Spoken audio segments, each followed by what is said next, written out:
Hello and welcome in. It is your afternoon Betspresso here on a hump day, Wednesday with VAK hanging out with you on BNN. That's so many letters that I just threw at you. We are going to talk about the Western Conference Final. That is the WCF. The Eastern Conference Final, the ECF, MLB. Yeah, a little Major League Baseball, maybe even the NHL.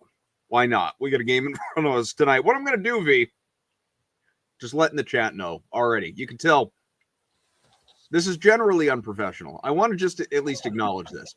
I would not do this if not for the fact that I am so comfortable with you and with everybody out there watching and listening. I've got a cough drop in my mouth. That's why it sounds like I'm eating while I'm talking here. And I'm probably I ordered on Amazon this hefty old bag of I'm just going to be possibly pumping these throughout the show because I you know what it is? This is like your classic. I didn't do this, but I'm painting the picture. This is your like your classic WebMD.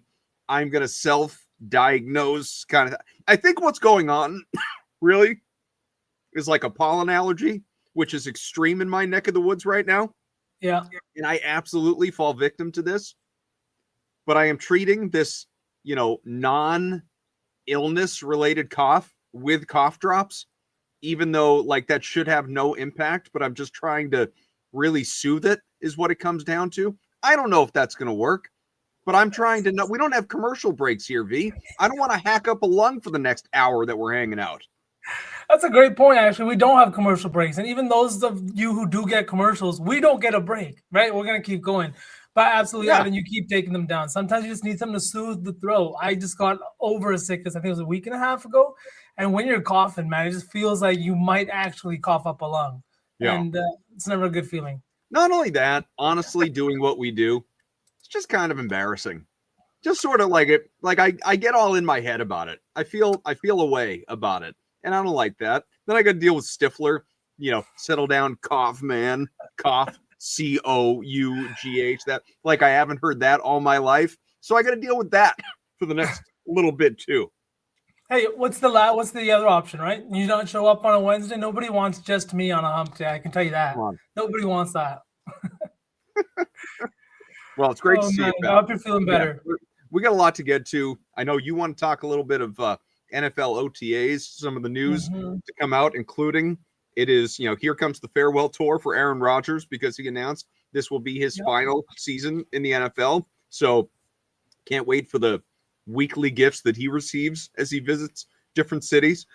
That's gonna be interesting. Excuse me. That should be fun. But hey, let's begin with last night. We got to begin with last night because this was, the game ones in the NBA's semifinals have delivered, man. First, obviously, we get the nice comeback out of OKC, force overtime. Spurs, 7.5-point dogs, win outright. They take game one. Game two is tonight. Last night, MSG.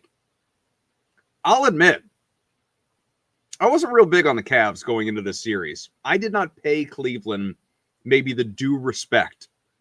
And now I'm not going to do that again because up 22 with 7.5 minutes left, the Cavs imploded, fell apart. Barrage of threes for the Knicks obviously helped. Get to overtime. New York not only wins, covers the original number of 6.5, outscores them in overtime, I think 14-3, wins the game going away. I went from, oh my goodness, Cleveland maybe is live to win this series, which I realize technically Cavs still are. It was one game. Yeah. But in my head, this series is over. How do you blow a 22-point lead in a playoff game with 7.5 minutes left, nearly don't score in overtime, and psychologically recover from that? I know the Cavs have been a very resilient team this postseason, but that is tough to overcome. I completely agree, Adam. That was one of the worst collapses. And as an avid Knicks hater, I had some tweets in the drafts I had to go and delete after that game. But that was an insane collapse, not only on the offense, but you had Mike Brown come in the post-game presser and talk about it extensively about how they not only targeted James Harden often in that second half, going at him again and again. Then on top of that, talking about how when he was with the Warriors and going up against them in the Western Conference Finals, what did they do? You make him dribble 1,000 times because then late in the game, he's gassed. And they're just laughing in their face too after they did it. I think it's an insane strategy. I do also think that Cavaliers have shown resolve. I know a lot of people that were calling for a sweep after game one against the Pistons. They did come in after the 7-game series with the Raptors. Did kind of get blown out in that game one, but the Cavaliers haven't been good on the road. And it kind of showed late in that game when they lost gas.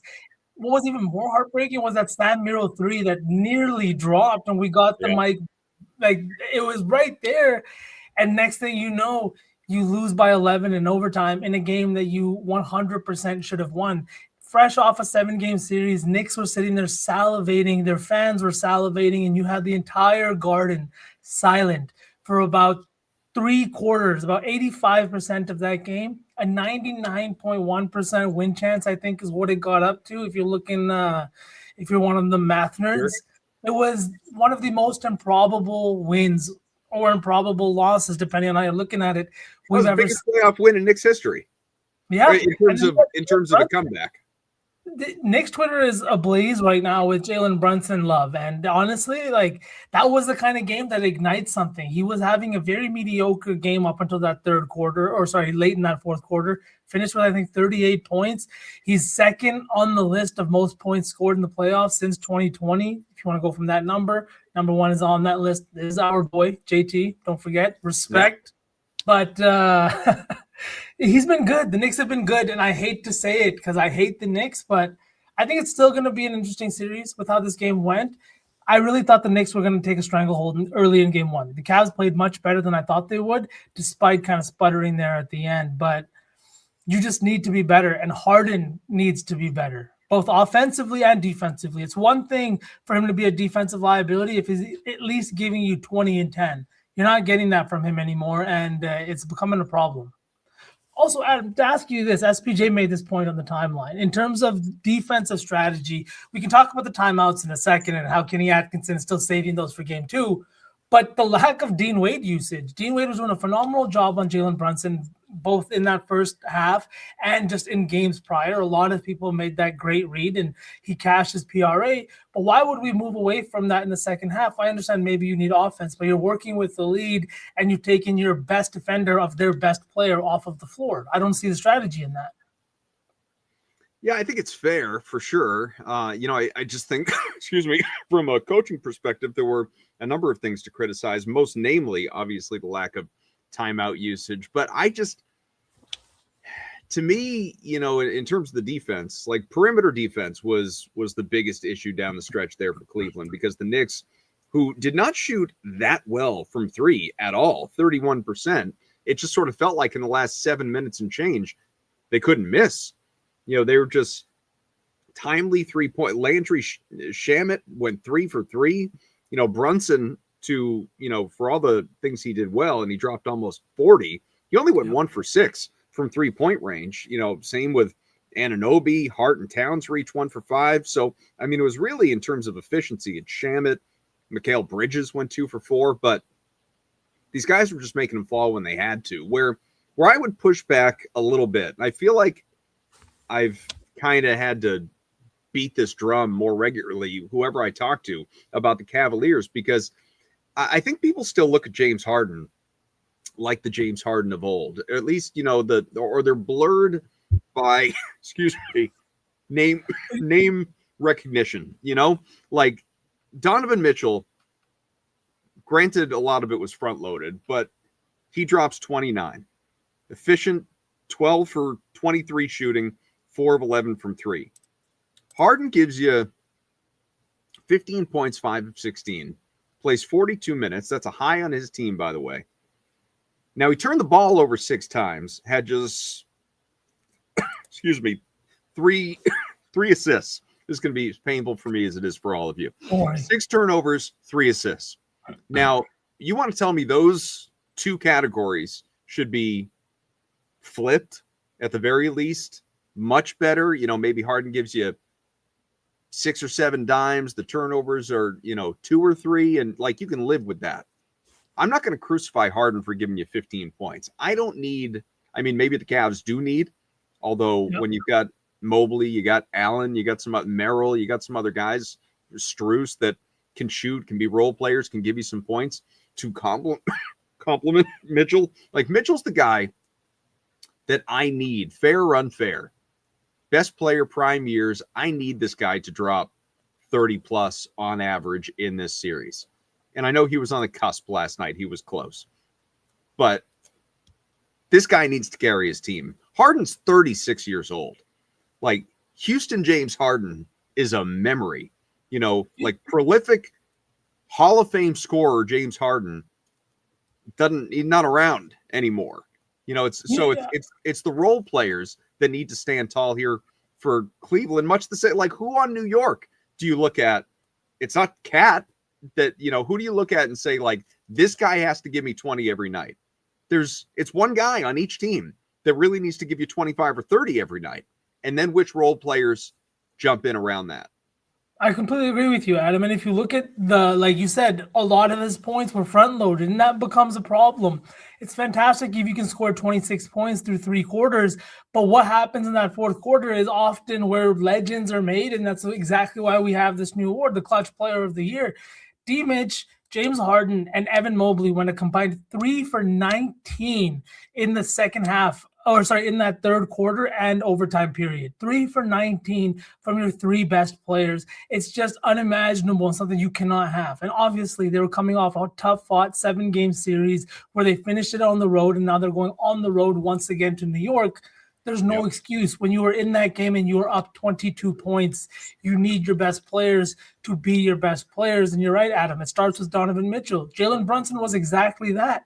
As soon as they made the defensive switch or he saw the court open up a little bit, he took advantage. A guy like Landry Shamet was huge in that fourth quarter. I think it's 5 threes made in that fourth quarter by guys like Mikal Bridges, Landry Shamet, and just these role guys. That's exactly what it came down to, and we need everybody to be better. And I think it starts with Donovan Mitchell. Despite what the stat line shows from game 1, 104 points is just not enough for this offense. And I do think that when he takes a little bit more of a facilitator role on, we've seen this Cavaliers offense be much better. He had 3 assists last night, and that becomes a problem when you're not involving your teammates because no one has a rhythm late in the game. If you look at the game 7 against the Pistons, 8 assists in that game. It's no surprise that they won it so significantly and by such a wide margin.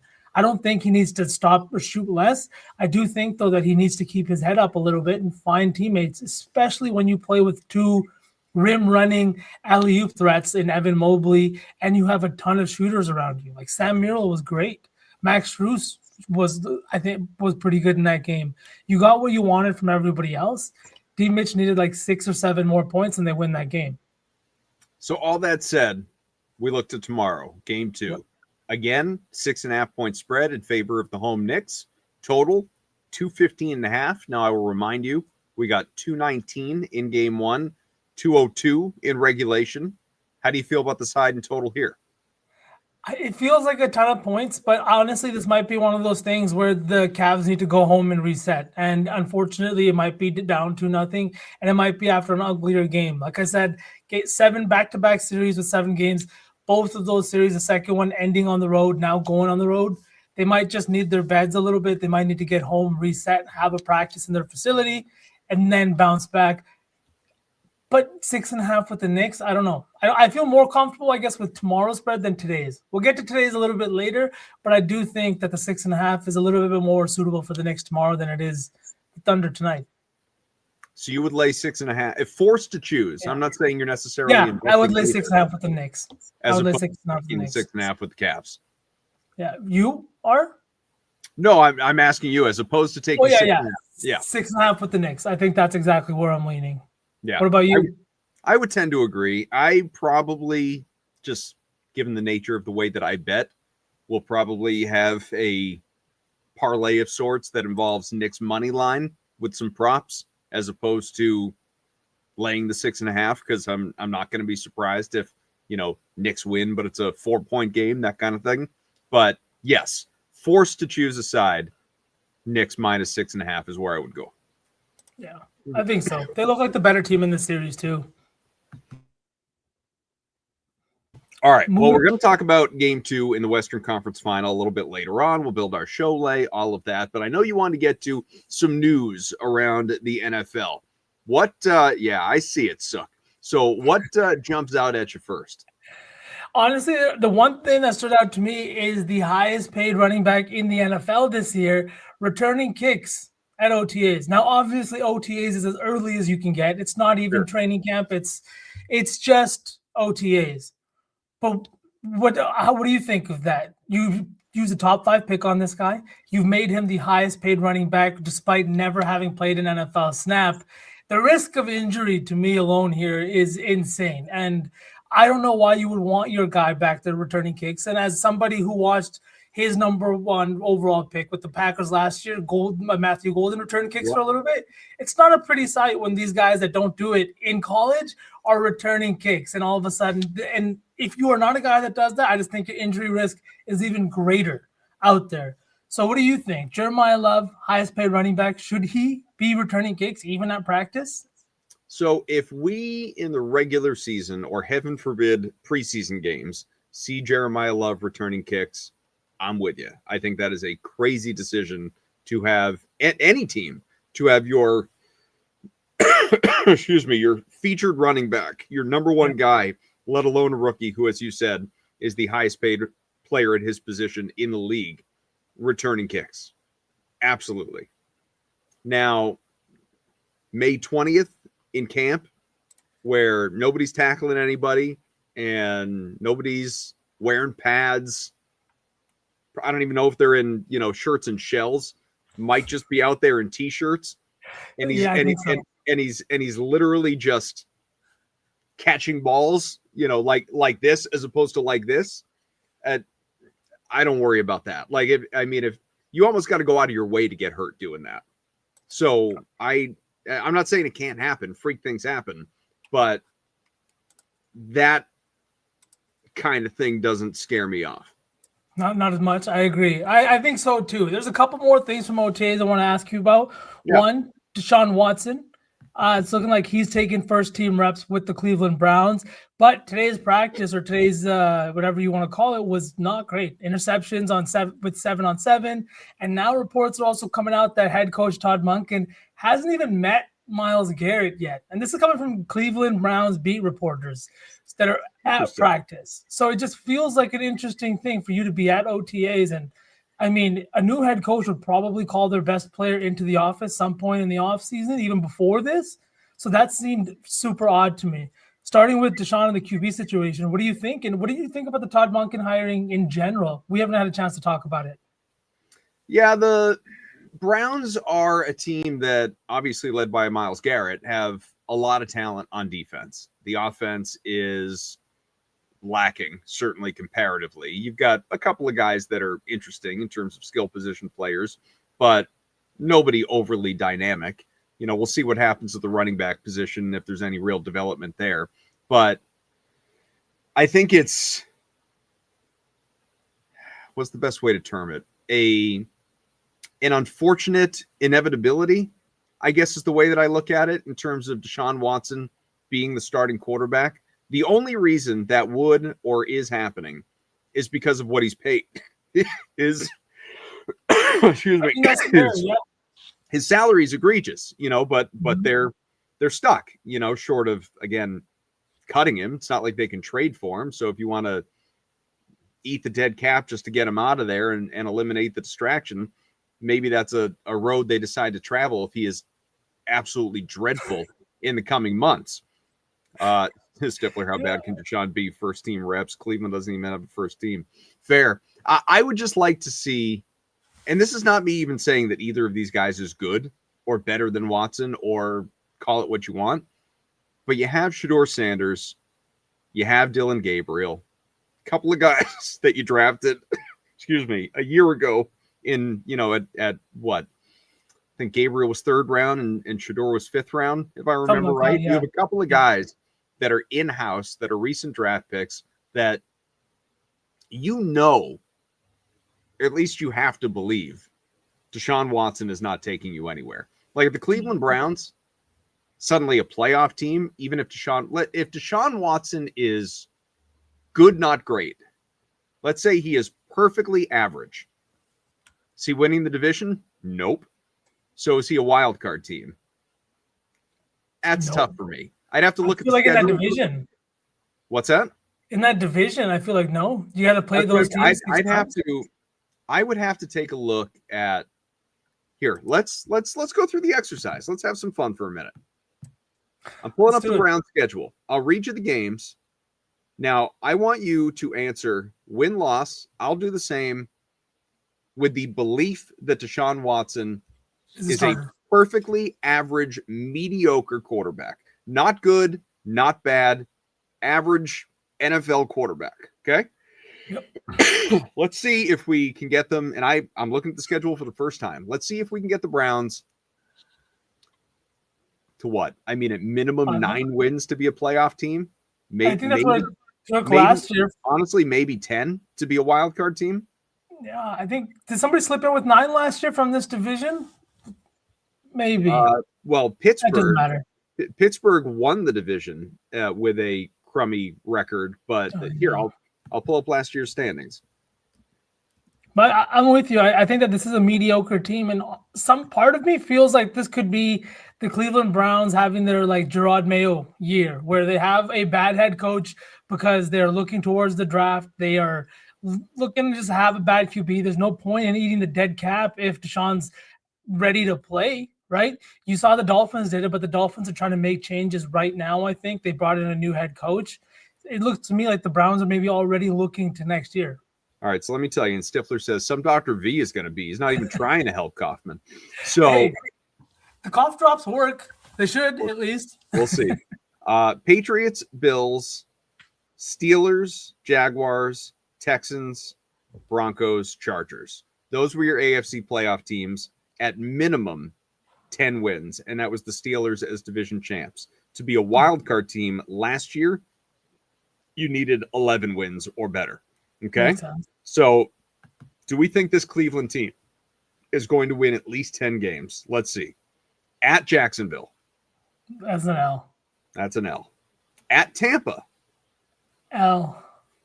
I'm inclined to agree. I'll just, for the hell of it, give them the benefit of the doubt. Let's say they surprise us. Let's give them a win. Home against Carolina. I'll give them that. Yeah, okay. Home against Pittsburgh. L. You got them twice. You want to say a Pittsburgh split? Yeah, okay, a Pittsburgh split. Okay. So 3-1 start, Browns fans. Hopes high as ever. Hopes are high as ever. At Jets. 4? A 4-1 start, Cleveland might burn to the ground. Adam. Okay.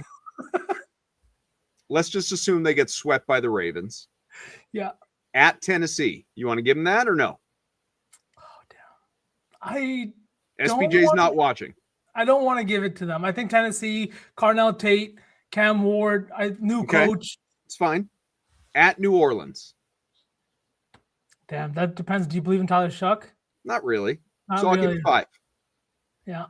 We think they get beaten by the Texans, probably, even though you're hosting them. Okay. Hosting the Raiders. I think that's a loss. No, I think that's a loss this year. Okay. 2 with Cincinnati. Swept? Split? Yeah. Split? All right, let's split. The defense. Let's split. 6. Hosting the Falcons. I mean, I was going to bring up their OTAs. Both lefties are looking terrible. Dropped balls, underthrown, overthrown. So that might be a win. Okay. So 7. At the Giants. That's an L. Okay. And home against the Colts. L. All right. So we are being nice. We are being polite and giving the Browns 7, maybe 8 wins. That's not even close to enough. 7 or 8 wins for Cleveland is not even close to enough. So, I mean, you need 2, maybe 3 more wins to be a playoff team in the AFC if we follow the pattern. So if that's the case, V, I want to see the kids. I want to see Shador. I saw what he did in college. I realized that he plummeted in the draft and that he's not highly regarded, and a lot of people view him as selfish, too showy, arrogant, all of these things. I want to see what it looks like. I agree, man. I'm a Shador truther, and whether I'm right or wrong, we'll find out this season probably. But I want to see him play. I think Dylan Gabriel is kind of bad, so I'm okay on that guy. But I do think Shador at least deserves a shot here in the NFL, and why not with this Cleveland Browns team? And Adam, it's funny that we gave them 7 wins because the Cleveland Browns win total right now is at 6.5 plus money to the over plus 135. Now, I don't know if I would take the over there, but it's just funny we landed right. No, I would take the well. What's the juice on the under? Minus 160. So maybe not. Oh. Yeah, maybe in some sort of an alt parlay, something like that. Like, I'm being serious though. 5-1 start. If that happens in Cleveland, or even a 4-1 start, City's gonna burn to the ground. They're not gonna make it into even half. They're not gonna make it to November. I'm looking. I haven't. Let me see if they're there. Yeah, I haven't played with this market yet this year. Had some fun with it last year, and that's the regular season win market with alts. So, like you said, 6.5. Oh, they're not there yet. So eventually, we're gonna see, like, you're gonna have alternative options that you can bet. Maybe it's over 4.5, maybe it's under 9.5, that kind of thing. Given to you on the fun book and some other books. And that's where I would be interested in getting involved on Cleveland. I would consider taking them up a couple of wins. Let's say they overachieve a little bit, putting that in a parlay with some other team or teams, and go under 9.5, under 10.5, and just assume that they're pretty much what we think they're going to be. Now, that said, I had a parlay last year that, if I remember right, would have cashed if not for the fact that I had under 11.5 wins for the Patriots and they won 14. So sometimes weird things happen, but I mean, yeah, I completely agree, Adam. Just to push past this stuff now, a couple more things from OTAs today. I think that this Raiders team is going to be interesting, and not only with the fact that Max Crosby is now back at OTAs. I thought maybe he would be traded somewhere else before we even got to this point. Looks like he's staying there. A couple other notable guys missing were Nakobe Dean and some of the new additions. But again, it's OTAs. It's nothing really to be said. A lot of these guys are new signings too, so it's not really a contract thing. But you've got Fernando Mendoza here. He's looking all right. Max Crosby's back on the field. Do you think that this Raiders team has a chance here? New head coach, a hot shot offensive guy. You've got a brand new quarterback, Fernando Mendoza. Plus, he's got some weapons now, too. I think that not only is Brock Bowers out there, but I think Michael Mayer is a little bit better than people give him credit for because he's playing behind a guy like Bowers. And then on top of that, you have Austin Genty in his second year, usually the point where a running back does a little bit better. I mean, what are you thinking with this Raiders team? I kind of believe in them. I appreciate everybody in the chat trying to save my life, first of all. And I will Martinez, Chucks, it is a dry cough, and I'm not enjoying it at all. Right now, the cough drop. After the cough drop, chug some of that water for sure. To answer your point, another cough drop for V. V is going to be I'm going to choke on this thing, keel over off this chair, and V is going to go, I told him cough drops. You okay over there? Yeah, you all right? He's getting as if he can see. You okay? Adam, you okay? Oh God. I like the Raiders, believe it or not. Now, what's the over/under on the Raiders total? By the way, let me guess. Yeah, and this is without me knowing the schedule. 5.5. Wow. Yes, 5.5, Adam. Minus 120 to the over, plus 105 to the under. My God. Sir, after we just said 6.5 for the Browns, I did not think you were going to get that. So I'm impressed. The only reason that felt right is because they won 3 games last year. So is Fernando Mendoza, healthy Brock Bowers, hopefully, year 2 Ashton Genty, and like you said, offensive guru and Clint Kubiak, is that worth 3 more wins? I think it is. I think it's worth more than that, as a matter of fact. I think Mendoza is in the Rookie of the Year conversation. I think Kubiak clearly is in the coach of the year conversation. I think that this team clearly is not going to win the AFC West. Like, let's not get crazy. But this is another team where big if, and this contradicts much of what I just talked about with Cleveland, but if it's a down year and you get a 9-win team in the playoffs as a wild card team, you don't need the 10 or 11 to make a wild card spot. I think the Raiders could be that team. I think the Raiders absolutely have absolutely have the ability to be a 9-win team, to go slightly above 500 with that talent. Now, there are a lot of things that need to go right. You need Bowers to stay healthy. You need Crosby to stay healthy and bought in and not be traded. You need Genty to improve. You need Mendoza might not even start week 1. That's the other interesting piece we need to said in the chat. How so I about don't know week 10, but how about Jalen Naylor? You need him to be a legitimate, not a stud number 1 or anything, but you need him to number 2. you need him to be a guy that gives you 800 plus yards. Like he as your top non-Bowers receiving option. Hell, he may not even get as many targets as Genty gets out of the backfield, quite frankly. We'll see how they run their offense. I'm not, as far as Beast, you brought this up, I'm not convinced. I'm not buying what we're being sold right now on Kirk Cousins is there definitively to be the bridge guy, and it's going to be a month or however long until we see Mendoza. I mean, that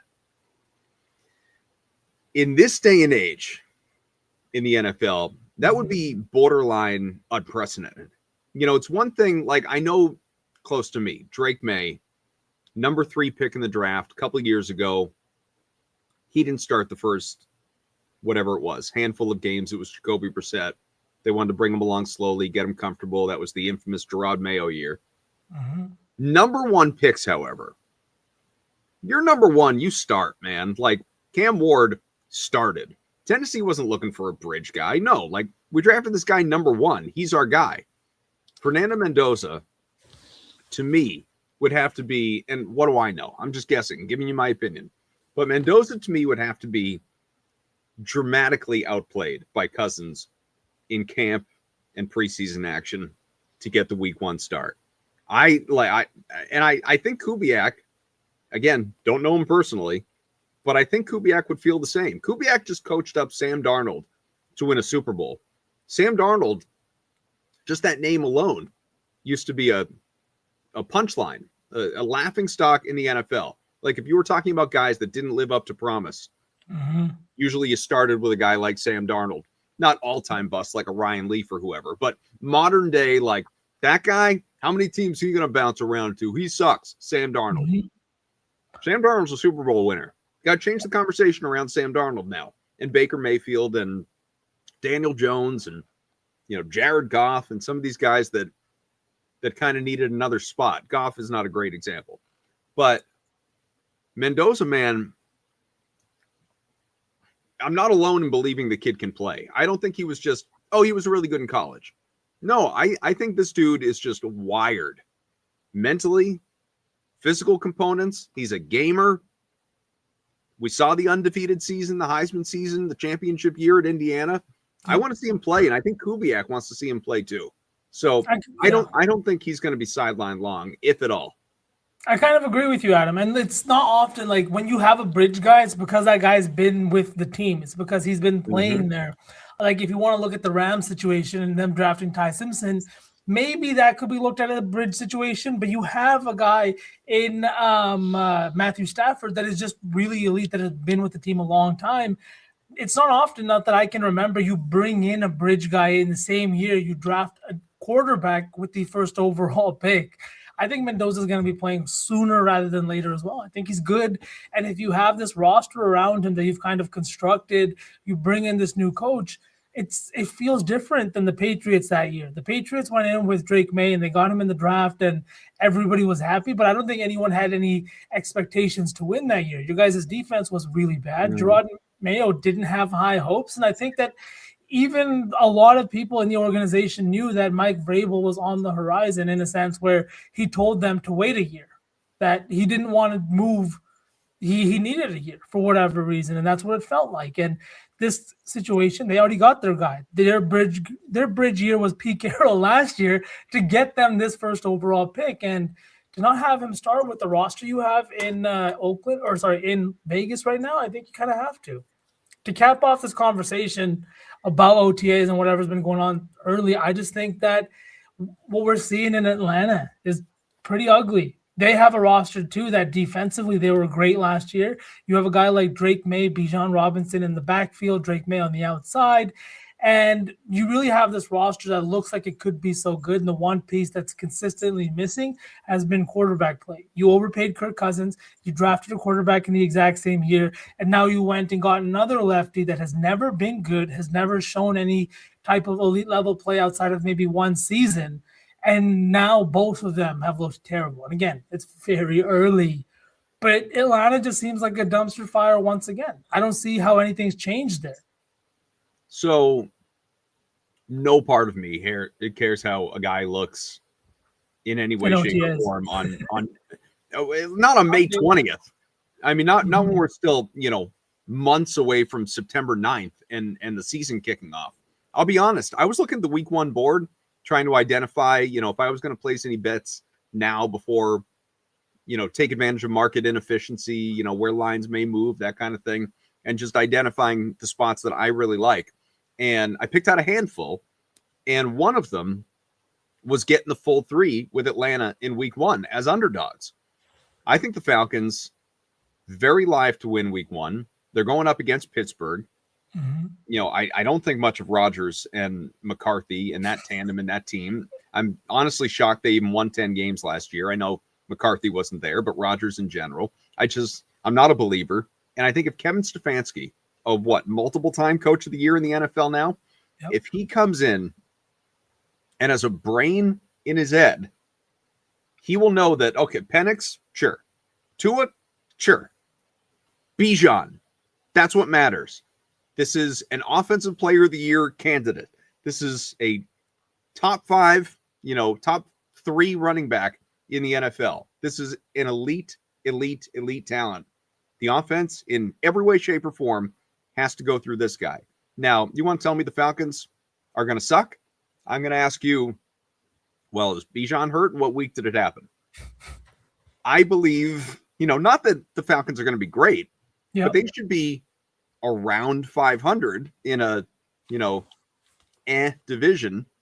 And that's because of Bijan. I mean, I just think Stefanski, not that I love Stefanski, but Stefanski is the best coach that team has had in years. Oh yeah. And if he can't take advantage of all the skill, all the talent of Bijan Robinson, and then some decent enough skilled players around him, obviously Drake London, Kyle Pitts is still there, right? Unless I'm mistaken, maybe he left. I think he's a free agent. I don't know if he's re-signed yet or not. Yeah, I can double check. I'll look at that. But point being, this is Bijan's offense. No, I completely agree. And with a guy like Stefanski, he's still there. Pitts is still there in Atlanta. So there you go. No, I mean, they got enough pieces to compete. Mm-hmm. So, yeah, I like Atlanta week 1. I'm not worried about the quarterbacks right now. Yeah, I completely agree. And I don't think there's a point in spending a lot of time on the Pittsburgh thing, but I did see someone tweet out a picture of McCarthy and Aaron Rodgers on the sidelines in Steelers gear, obviously. And it's like, if you showed this to me 10 years ago, I would have had a heart attack. And I'm pretty sure it was a Packers fan that was tweeting that out. But it's just funny how life works. You know what I mean? No, who would have seen this coming? He says that Stefanski is the Doc Rivers of the NFL. Used car salesman. Listen, I'm here for as much Doc slander as you want to throw out, but at least he won a title.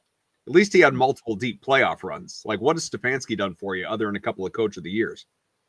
Hey, Adam, if you had to guess their win total, what would you think it's at? The Falcons. 7.5. Holy fuck, man. Yes. What the fuck? Give me another one. Let's go till I'm wrong. Okay. All right. Let's get another one. This one might be a little bit tricky. Cincinnati Bengals. Cincinnati Bengals. Chugging that water as the chat doctors advise. Cincinnati's tough. Cincinnati, I kind of want to look at the schedule, but I won't. I'll just in the interest of time, I won't. I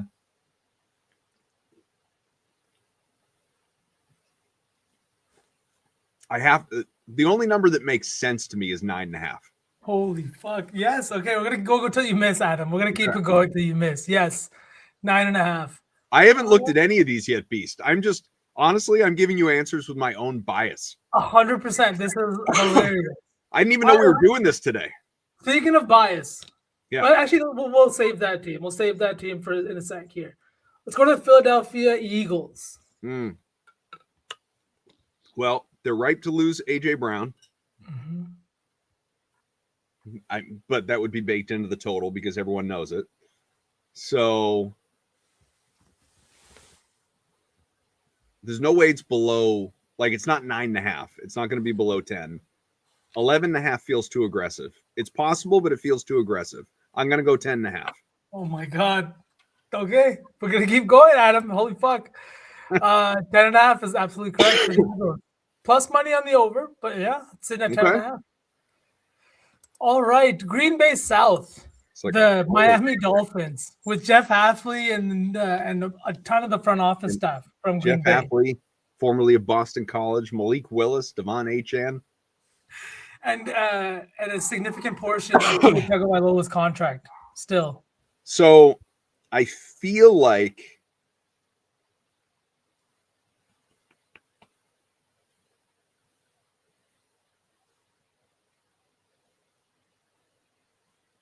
I want to say 3.5, but that feels like embarrassingly low. It's definitely not higher than 5.5. So it's in that range. It's 3.5, 4.5, 5.5. It's somewhere in that range. Are the Dolphins going to win 3? I'm going to say 5.5. Oh, close. 4.5. You were right there. You were right there. Between 3.5 and 4.5. I should have just split it. All right. Where's the juice? Last one. Where's the juice? You got it wrong. What do you think the Patriots win total is at? Wait, where's the juice on that? Oh, on Miami? Juice to the over. No, sorry, juice to the under. Juice to the under. Minus 125. Right. So plus money to the over at 4.5? At 4.5. Yep. Wow. Okay. Mm-hmm. All right. Last one. New England Patriots. Probably 9.5. Looking spot on, Adam. Wow. Not that I'm very, very impressed. Right at 9.5. No schedules, no studying, just win totals from last year off the dome, and here we are. Chat, can you be more excited for NFL season? We're right there. Coming, baby. It's right around the corner. All right. Let's hammer the under. I bet the juice is on the over with New England too, right? Yep. There you go. Minus 135. Spot on. I don't know, Beast. I don't know. I got belief in this Pats team. I think the defense is good, and I think they're a double-digit win team. Beast. I'm going over.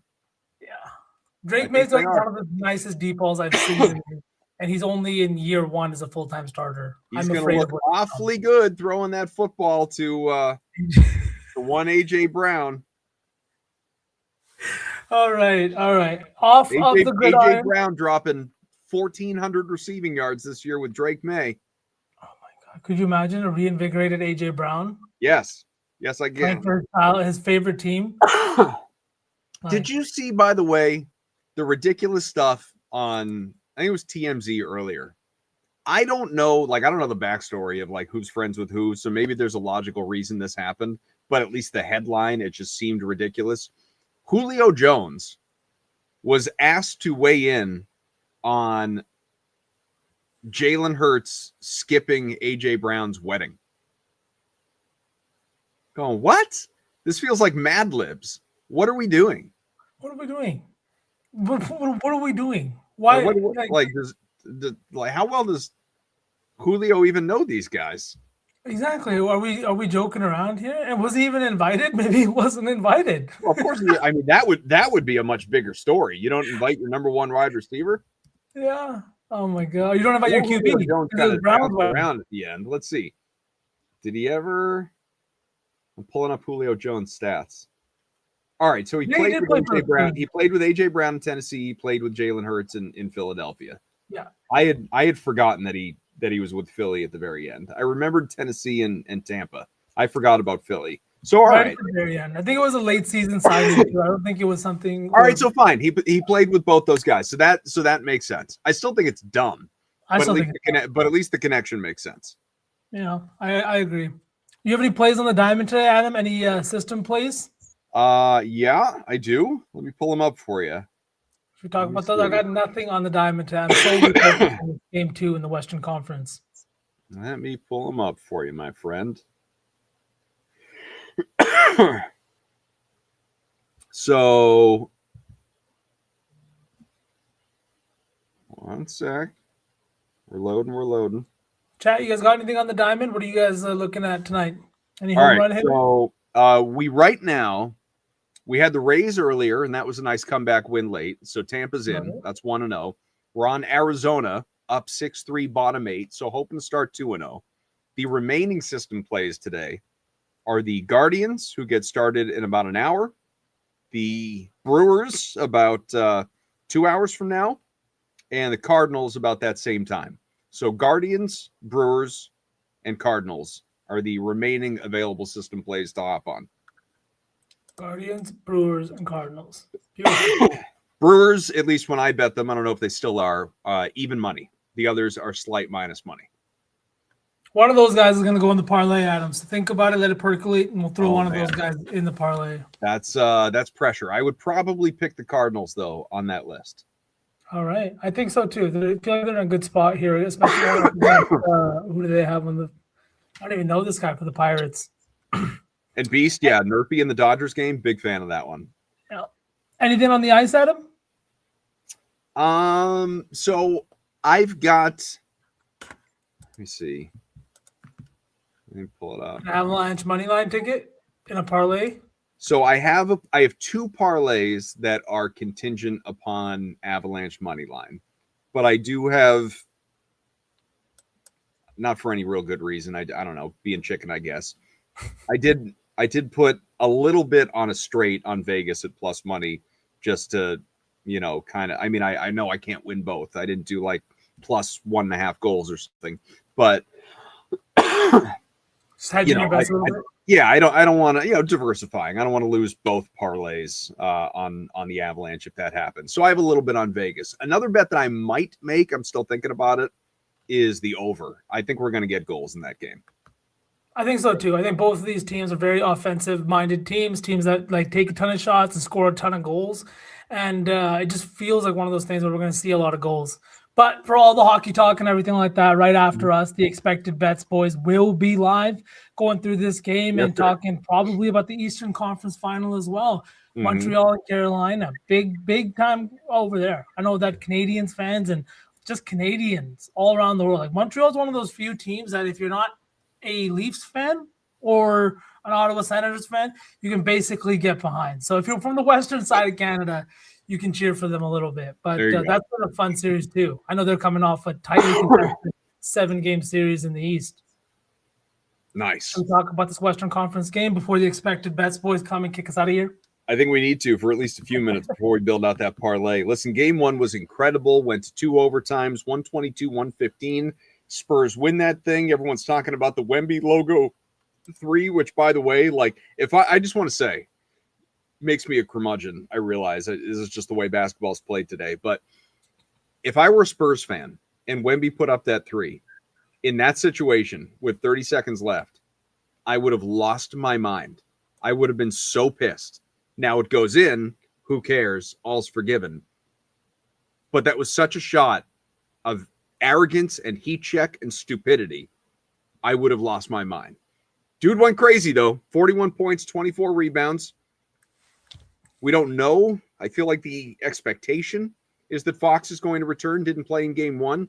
Obviously, him not playing led to bigger games out of Harper and Castle and Johnson, all these guys. Granted, the double overtime played a role in that as well. I know you were talking about this before we came on. I would tend to agree with you. Are you expecting a response from SGA in particular, never mind just the Thunder, and it seems very popular in the industry that people are laying the 6.5 with OKC. Heaven forbid they go down 0-2 at home and have to go to San Antonio. I don't really want to lay the number. I would for our parlay put OKC money line in there. I do think they win, but what do we get out of SGA? Is this going to be a 30-plus point performance? SGA, I honestly think he's got the toughest matchup in this series. The Spurs have the bodies to guard him, and not only do they have one guy or two guys, they have multiple guys that they can put out there and play him physically. He still got to the line for 9 free throw attempts. It wasn't a game in which he wasn't getting to the line. Yes, maybe he didn't get to his average here in the postseason, but he is a guy that got to the line. He averages 10.2 free throw attempts per game here in the postseason, and during the regular season, he averaged just 9. So it was just his shooting, and a lot of that was in the mid-range. 2 for 7 from 3, but he shot 30% from the field, 7 of 23. Very, very much unlike SGA. He is one of the most efficient, if not, actually, he probably is the most efficient non-center scoring player in the NBA, and he is been fantastic in the postseason, averaging 28.6 points per game. But Stephon Castle, Dylan Harper, a guy like De'Aaron Fox, all of these guys are guys you can use. A guy like Julian Champagnie gives you length and three-point shooting, and really, I think, tests Shea as well on the defensive side, because sometimes Shea's not a bad defender, but he obviously pulls the softest matchups just because of the guys he's surrounded by. And the Spurs just have a team that is playing 1 through 5. This is a team that shot 30% from the field in their from 3 in their last game, shot under, I think it was 43% from the field in that game, and still somehow won. Windy said it too. I was watching him this morning, and he was doing the rounds on these talk shows, and they asked him, like, what's the next step for Wemby if this is how he's playing? He's like, honestly, I think OKC did a good job. He was 14 of 25 from the field. The majority of his shots came at the rim. And that 1-3 that you're talking about, I would have had the same reaction. I had that reaction. I jumped out of my seat. He had taken 1 3-point attempt before that in the game. Yep. He had missed it. Everything else was coming inside. And with 28 seconds left, obviously you're trying to get more possessions. But that shot from where he shot it, absolute insanity. I have not seen many players, let alone I've never seen a 7'4" guy hit that kind of shot. And I just don't understand how you combat that, because Chet doesn't seem like he's big enough or physical enough or strong enough. And usually that's where Isaiah Hartenstein comes in. But you can't play Isaiah Hartenstein because of his inability to stretch the floor. And if he's not stretching the floor, Wemby's just going to sit in the paint.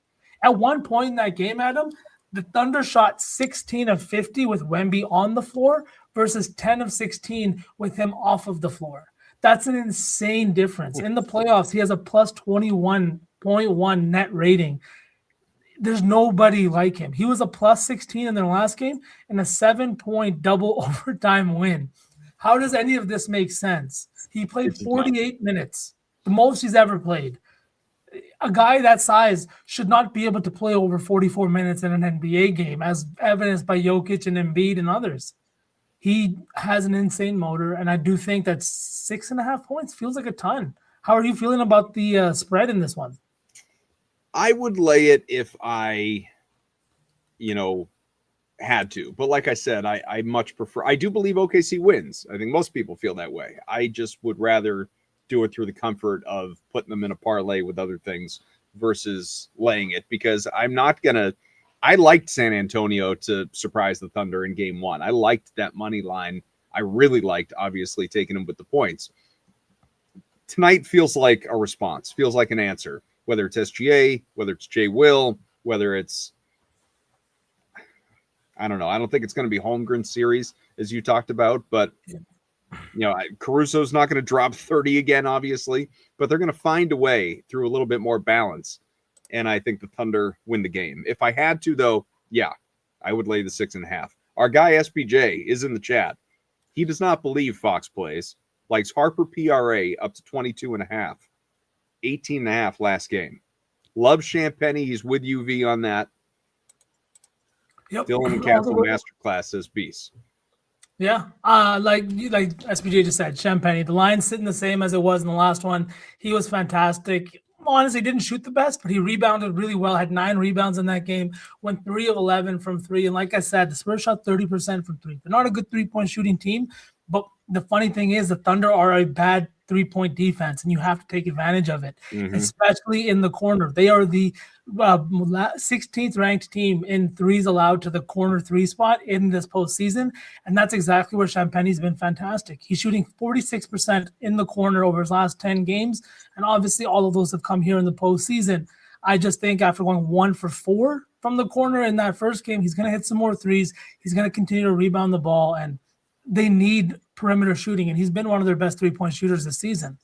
I also think on the other side, like you mentioned him, I don't think Chet's going to have a huge game, but the 2 threes for plus money feels intriguing to me because if you're not stretching the floor when you're matched up with Wemby, then you're not doing your job. You only took 4 threes in that first game, hit 2, but I do think that his volume has to significantly increase if they want to pull Wemby out of the paint. What do you think, Adam? I've seen a lot of people on his unders today, but also simultaneously on his overs for 3-pointers. So I think a lot of people in the industry are thinking, excuse me, similar to how you're thinking, V. So yeah, again, I don't love it necessarily, but if I were, for instance, to invest, yes, I would be looking at the unders for points. The over 1.5 threes. What's the juice on it? It's plus 140. Plus 140 over? Yeah. All right. That's tempting enough to give it a shot. Right? So we start building this parlay just because we're running short on time. And honestly, I feel like we've got a few solid legs in here. Yeah. This is what I've got so far, Adam. I've got the Cardinals on the money line, minus 112. Okay. I did add the Avalanche on the money line. You might have to increase your shares of that one. I guess so. All right. Let me see. I'm going to build it along with you. I've got Chet Holmgren for 2 threes right now, but that one is kind of iffy on it. I am going to throw Champagne in here, though, at 14.5 for the PR. So with Champagne and with Chet, this plays plus 1,034. So hang on. You've got Avs, you've got Cardinals. Yep. You say you have Thunder money line or no? No, I didn't, but we can add the Thunder money line. Okay, and then Champagne. Not about Champagne. Champagne's in there for sure. 14.5. Chet's the one that's a little bit up in the air. Do we want to go with a J-Dub? You did mention him. He played 37 minutes in that OT game, even though they did say he was going to maybe see a little bit of a drop in minutes. But, you can't go down 2-0. He's going to have to be out there. His PRA is sitting at 27.5. You said 14.5 for Champagne PR? Yep. Okay. So I've got Thunder, Champagne, Abs, Cardinals, 4 legs. Or did you add the Thunder money line? Yeah, I have the Thunder. I have Champagne over 14.5 PR. Abs money line, Cardinals money line. Or do we just take Shea for 30? Or 25 if we want to be a little bit soft. Plus 840 for the 25. That is plus 840. That feels pretty good. Or do we think, would you swap out SGA and do something with Wemby, like a PR combo for him? Maybe. Possibly. His line's going to be really high, though. It's sitting at 38.5 for the PR. I could see it, though. If you did 35, that gets you to roughly plus 940. Oh, I'm down to do that. The PR, right? Or the PRA? PR. No, that is PRA. I take it back. PR.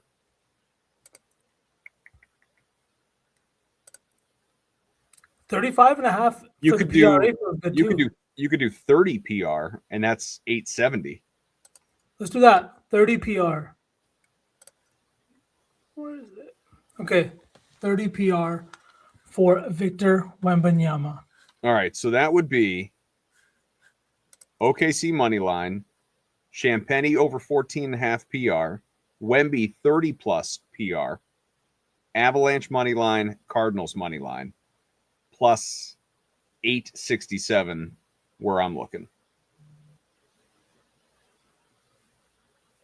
That feels good to me. I'm just typing it out for chat. And then we can get out of here. I think we've got a couple minutes while these boys down low get ready to go. But you throwing a cup of coffee on that? maybe a little lunch. Maybe, you know what I mean? Like a little sandwich and a coffee. Sandwich and a coffee. Here we go. Sandwich and a coffee. Feels like we're being a little bit responsible too. You know what I mean? Hopefully it doesn't go the way it did last week. Is hitting. Is there anything else on your mind for this game, Adam? Any other props you're looking at? Or like, what do you forget about from a betting angle? What are you sitting down to watch and enjoy in this game too tonight? Like, what's got your attention a little bit? Like, what matchup are you honing in on maybe? I mean, honestly, what has my attention is just the game itself. Not to give you like an overall 30,000 foot view cop out answer, but this to me, and I'm sure to you and to most people out there, is the NBA Finals in the semifinal round. I think that either of these teams smokes the Knicks or Cavs. Could even be a gentleman's sweep. It could be an embarrassingly short NBA Finals to where we will look back at the semifinal round and say, oh, what we had. Just longing, even for the Eastern series. Maybe we get a good series out of the Knicks and Cavs. Obviously, it was a great start. We'll see. But these, excuse me, the thing is, and yeah, B says he's so excited for the Spurs up 2-0. That will be the consolation prize. If the Spurs go up 2-0, I will not be distraught that the parlay lost because it means the Spurs are up 2-0. But yeah. The scary thing for the rest of the league, and certainly you and I as Celtics fans feel this, these teams are just on a whole other level. They are playing a completely different game, completely different sport from any other team in the league right now. And I truly don't know how you catch up. I don't know how you try and eliminate some of that middle tier. You really can't. Not with the contracts that these guys are on either. This team has been built from within, and all of their picks, everything is coming to fruition. So I'm with you, Adam. I think it's scary hours in the Western Conference for them over there right now. So I wouldn't want to be a team having to battle those two for the next maybe 10 years. B says, feels like it's going to be Celtics Mavs, absolutely BTA. Yeah, could be built to Adam, man. We'll find out. All right. Time for us to go. I want to thank Ronan behind the scenes, SGA for the emotional and moral support. For V, I'm Adam. I'm going to go have some soup or something. Somebody calling? Is that my phone ringing through the computer? All right, we got to go, man. We got to leave. Expected bets for next on BNN. Stay tuned. You got the crew on the way.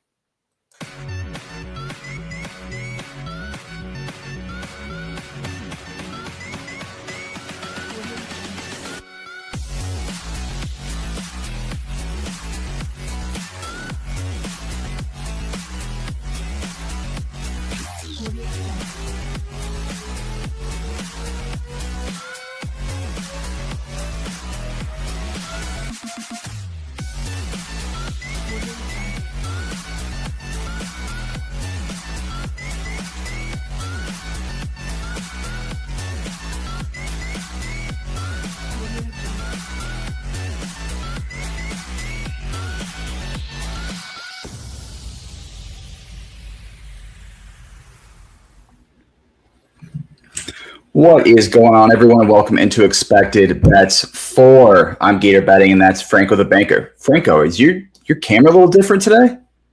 I'm apparently I'm like blinding. I don't know. It was weird. Your contrast is crazy right now. It was dark to start. Now it's just super bright, so I have no idea what's going on. But yeah, it's a hot start to the show. There you go. So, anything we really need to talk about before we get into today's games? No, we don't need to talk about the Sabres losing, right? No, we don't. No. Yeah, that was a tough one. I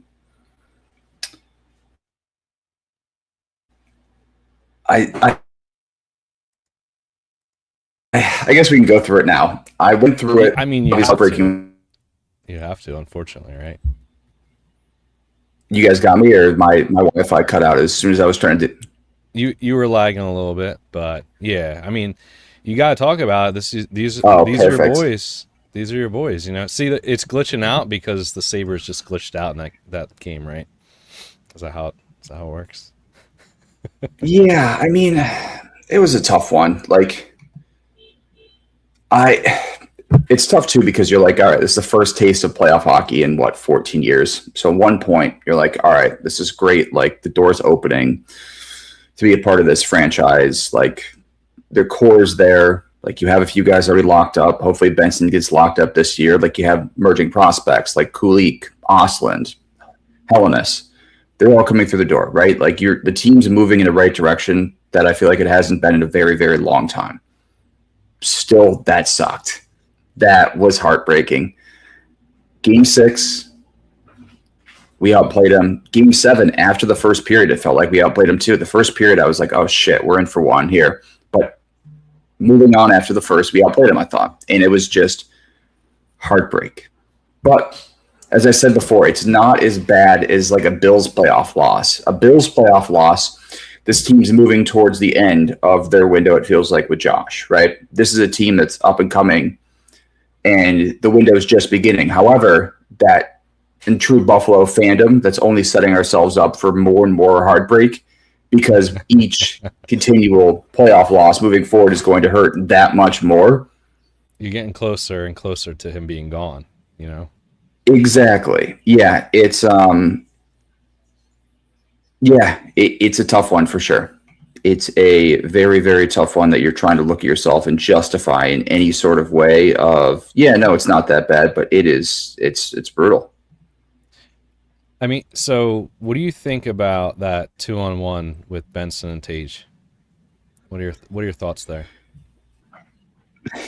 I have some thoughts. Did you see, I think it was last summer, Tage's goal for like the IIHF championship? He scored the golden goal. I think it was against like Switzerland. Yeah, of like a similar one where he like does the toe drag. Yeah.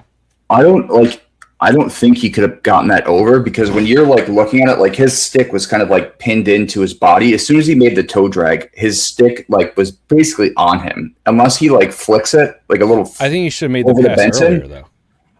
I don't know. I thought they played it pretty well. Like I just don't think he could have gotten it over. In the moment, am I like, what the hell are we doing? Like, why is he not just ditching it to Benson? He's wide open. But I didn't think Tage looked good all game. Like, Tage was not necessarily a factor at all in that second series. Like, I didn't think he looked good at all. So, and Benson has been one of the better finishers. So, like, you almost like defer at that point to the guy that has been succeeding.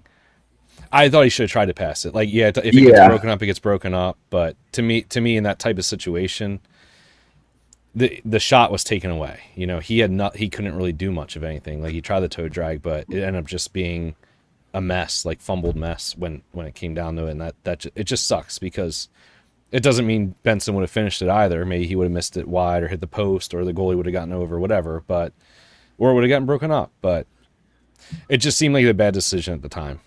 Yeah, and it was kind of all leading towards that. Of the Sabres were, even in OT, like had control of the puck the majority of the time. Dominating. Like, we're leading that way, dominating that way, going. And then in true Game 7 fashion, all it takes is one bounce, and now we're gone, eliminated for the postseason. Coping mechanism as well. I didn't really give ourselves that much of a shot against Carolina. Like, fair cope. But I'll be supposed to put it up. Coping mechanism. Like, we can get into that series in a second, but 11-day rest, I don't like, maybe for the first period in Game 1 it hurts him. That's such a huge advantage. It's not even crazy. Like, it is crazy how big of an advantage an 11-day rest period is.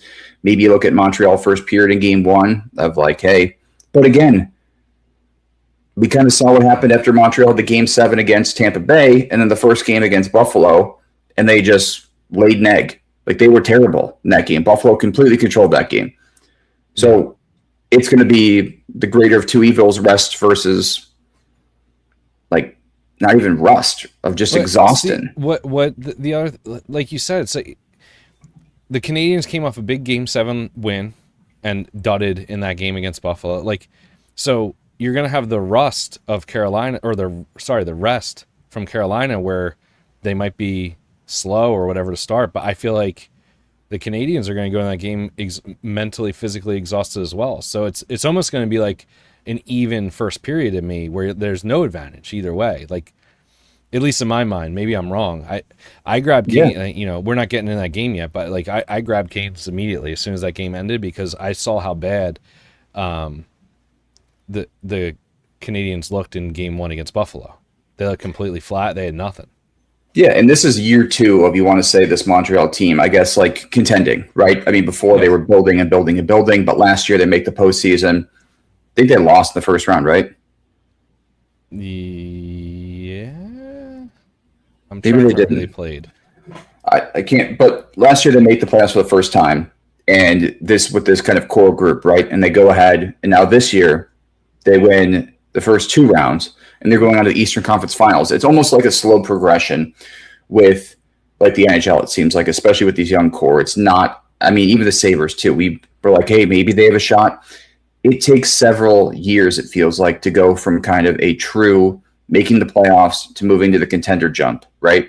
Not just your first year, you're automatically contender. Anaheim, first year, same thing with the Sabres. Vegas, but Vegas is different though. Vegas necessarily didn't have to build a core. They took pieces, they were just, and these were players who had already been in the postseason. These new teams is completely different, right? Because they don't have to start like, it's not a complete rebuild. Like you're taking pieces. I guess it is, but it's not in the same sense. It's a different, it's a different type of rebuild. Yes. But I mean, again, Montreal's a damn good team. Dobish is an incredible goalie. Like St. Louis clearly has a pulse on that locker room. They have a great young core. They have playoff experience now. Like Lane Hudson's incredible. It's going to be interesting to see what they do with the rest of that D core because they shorten that bench quick in Game 7. That's a worry.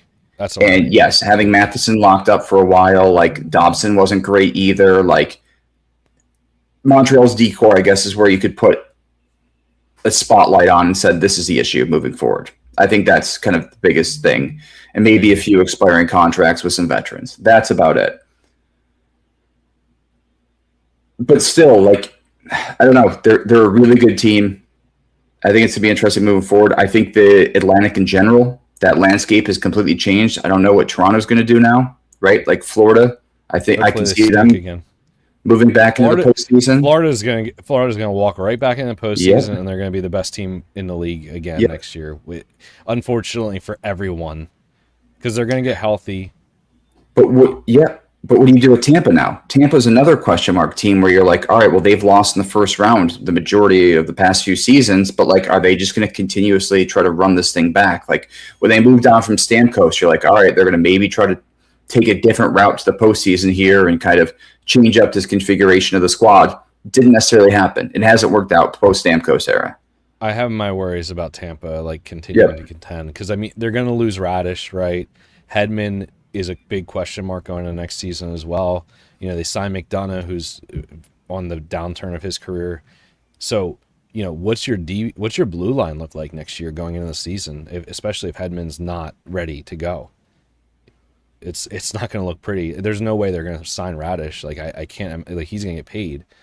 So I have big questions. Like I was high on Tampa going into the postseason, and they let me down big time. And I don't see the depth hasn't been as good over the last couple of seasons really, and that's what it comes down to. And you know, his point doesn't look right. Like he looked, maybe he's playing injured. I don't know, but yeah, I mean, I think Florida moves back in, but otherwise, it's very much a changing of the guard. I think Boston's going to be another year older with their veterans. Who knows what's going to happen with that team? They kind of overachieved this year as well. The East in general, I think, is going to be kind of Ottawa. It's going to start another to team that's flip a little bit. Made the playoffs the past 2 years. Like, I think they'll continue to. Yeah, Detroit's been on the fringe every year. CBJ's been on the fringe every year, and you know Pittsburgh eventually is going to miss. I mean. It was Washington that beat. I mean, Boston and Pittsburgh were projected to be the last in their division. Yeah, and they made us everybody look like fools. But again, like Washington you're walk in.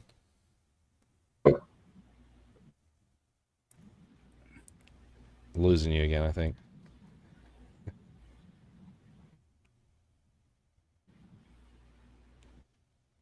Yeah, close all those windows, Gator. Yeah, I mean Washington's a big question mark too, but they have the goaltending is always going to help them. But yeah, I mean, I think there's a lot of changes happening in both conferences. You know, Utah looked better this year. San Jose continues to rack up young talent. So we'll see. We'll see what happens. It'll be interesting to see. You know, you kind of take for granted making it to the playoffs every year as a team like Pittsburgh or Boston. You know, when's that shoe gonna drop when you're not in every year? We'll see what happens. You know, or Toronto for that matter, if a full rebuild kind of starts to happen with these teams that have been perennially in the playoffs. Eventually, there is going to be a changing of the guard, and these young teams are going to start making it every year, just like these other teams have. Yep. Yeah, agreed. And out west too. I mean, it was interesting. Anaheim. I don't think they really stood much of a chance, right? Like Vegas again, that playoff experience just took over in that second round matchup. Colorado again, they're like, hey, Minnesota's beat Dallas. Maybe they're now the team to beat. Like Bill Guerin finally kind of made a few moves to put this team into contention, and Colorado just completely dominated that series. Gentlemen's sweep. And unfortunately, it all just seems like it's setting up for Colorado, Carolina, which to me is not the most exciting final. I'll be the first to say it.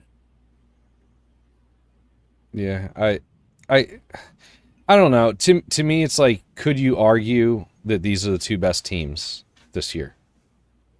Though? What team of these four though gets you excited? I mean, Montreal and Colorado would be a fun series, yes, just because that's the only combination I could think of this Stanley Cup having some juice. Yeah. But I mean, again, we'll get into these series in a minute, but I don't know. I mean, I feel like Carolina is always that team that just doesn't bring the like excitement. You know what I mean? It's unfortunate. It's always been the case. It feels like even going back 5-6 years when they were making it felt like every year to the conference finals.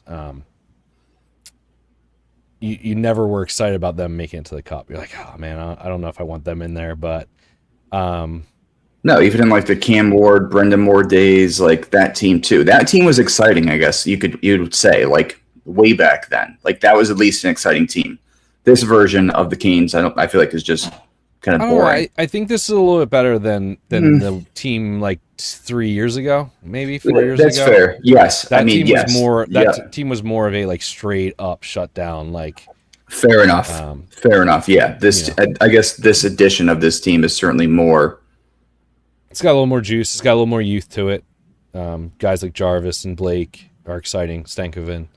There's at least a little bit of speed and juice to it. It didn't feel like that was the case before. You had that like Stahl, Fost, Martinook line. You had Pesci back on the blue line with Slavin. It was more of a like lockdown trap style, we'll say. Yeah, and I guess is this kind of Montreal's plan too. We saw them kind of muck it up with the Sabres before too. Like in the early few games, like I guess this is kind of their path forward against Montreal or Carolina is just try to out physical them. Yes. Right? Like Philly tried to do it, didn't really make a difference at all. I mean, I will say that series was a lot more even than you would think, I would say. The Philly series with Carolina, obviously they swept them, but overall, besides game one where they just got completely smoked, Philly hung in most of the periods of that series. It was just Carolina was the better team. Yep. Period. And the same thing with the Ottawa series, right? Like Ottawa again tried to just physical. Yep. There were points where it looked like they had a shot. You know, it's just like you couldn't finish when you needed to, and Carolina did. So again, the better team won, and it is what it is. But I don't know. I do see some cracks in Carolina to an extent, but I think it can't be overstated enough how much playing 4 games going into the conference finals is a massive advantage compared to 14 games for that's I was gonna say too. 8 games is one thing. The other team playing the maximum games for each of those series, it's crazy difference. And it's the same thing in the other series as well, especially for Vegas, who's a little bit older. It's not going to help them. I mean, you played a ton of games. Colorado played 9. They play, so it's like the health. We don't know every injury that everybody has either, right? Like, there are the players that are out or day to day, but how many players are playing with something lingering and they're just out there and ineffective? That the more games you play, the more guys are like that. The guys that you can normally count on that just aren't finishing now because they have a back injury or an upper body injury, as they call it. But they're not marked on the injury report. They're not questionable or day to day. They're just playing every single game, but you're noticing that they're not finishing. They're not scoring at the pace or shooting at the pace that we're used to seeing. So, yeah, playing 14 games compared to 8 it's essentially they played an entire series more than Carolina has. The rest versus rust debate, I feel like applies to maybe one game, right? Like if you're looking at two teams and midway through the season of teams coming off kind of their long break for a week, and another team played maybe 3 games that week and is playing on a back-to-back or whatever, like rust versus rust, that's the debate. Postseason is completely different across a 7-game series. Like, I guess let's just get into it right now. Carolina, Montreal. We've been talking about it pretty much the entire.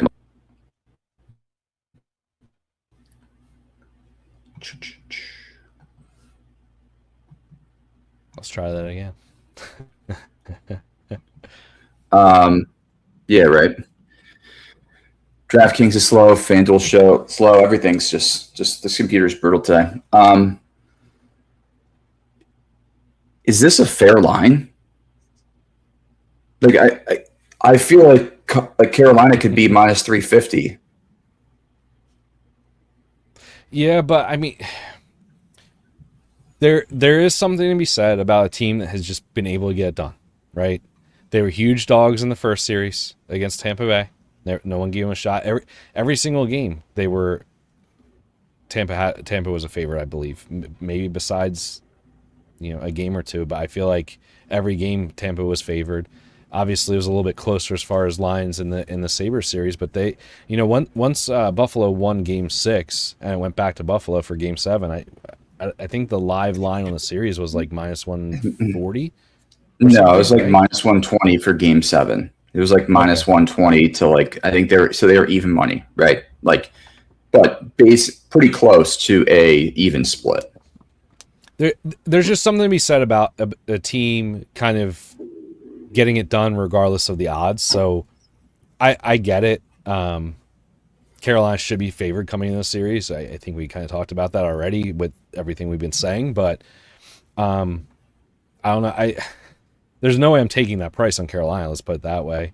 What's the spread at? I didn't even look at minus 122 on the blue book for 1.5. So that's not terrible, but I mean, I don't know, man. There's something to be said about just kind of winning despite what the odds are saying. I do feel like this is where it ends for Montreal. Just logically for me, it makes too much sense, but hey man, there's a little bit of devil on my shoulder, so to speak, saying, well, maybe. Yeah. I will say, like, the feeling is that Montreal could kind of break this team to an extent with the speed they have. And unfortunately, they don't have it from top to bottom. Like their bottom 6 is not very strong. And I think, again, you go down the lines and everything, Carolina's got them beaten pretty much every kind of category there. But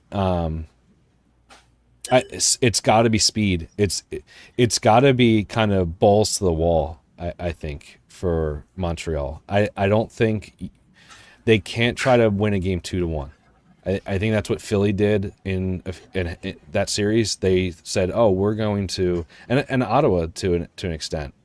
Let's play a game that's 1-0 or 2-1, and try to just kind of close it out or play tight. That's what Carolina wants. So you need to break it. You need to be the wild card, so to speak, if you're Montreal, and come into that series and just say, you know what, we're fine with conceding goals. We're gonna tell our D-men to pinch. We're going to pressure down low when pucks are in the corner to try to create havoc and force a situation down by the net. But that's what they need to do. They cannot go up 2-1 in a game and say, all right, we're good. That's what they did against Buffalo in Game 7. They had the lead, and they said, no, we're fine. We're not going to shoot anymore. You can just throw as many pucks as you want on Dobish. Even in Game 6, right, where they went down, or they went up 3-1. It was still at a certain point, too, where they started to pull back, and they're like, all right, well, we can give up 1, but, like, we can't give up 2, and then the floodgates just completely opened. Yep.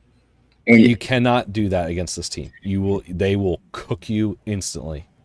In Carolina is a weird point, too, where if Montreal's going to have to win the series, it's going to have to be, I feel like, with the advantage of goaltending, right? Dobish has been great, but so is Freddie Anderson for the first time in the playoffs that we necessarily haven't seen him be this good, but really turn into a pumpkin. Very realistic probability, maybe 25%. Like, it's there, right? I would say that's the problem with the long layoff. If there's one thing that we know, like, it's Freddie's brain. A goaltender in general, right? Yeah. Goalie's been hot, saving everything, up there at the top as far as goals saved above expected in the playoffs, and now he gets 11 days off. That's a long time for a creature of habit, right? That has been, that whatever he's been doing, whatever voodoo he's been working in the locker room has been working. 11 days is a long time. So hopefully that voodoo can keep working for him. We'll get back to the series futures in a second, but how are we not looking at that over 5.5 for Game 1 at -130? I feel like that's an incredible price. I would worry just because of, like we said, both these goalies have been great. But again, what we saw in Game 1 too, like the amount of chances Buffalo had and they only scored 4, Montreal was still able to put up 2. I see this first game, like you said, a little bit of rust on Anderson's side.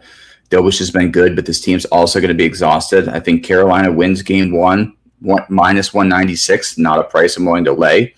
But I do kind of have an alternate way of approaching it if you have any series futures before we get into Game 1.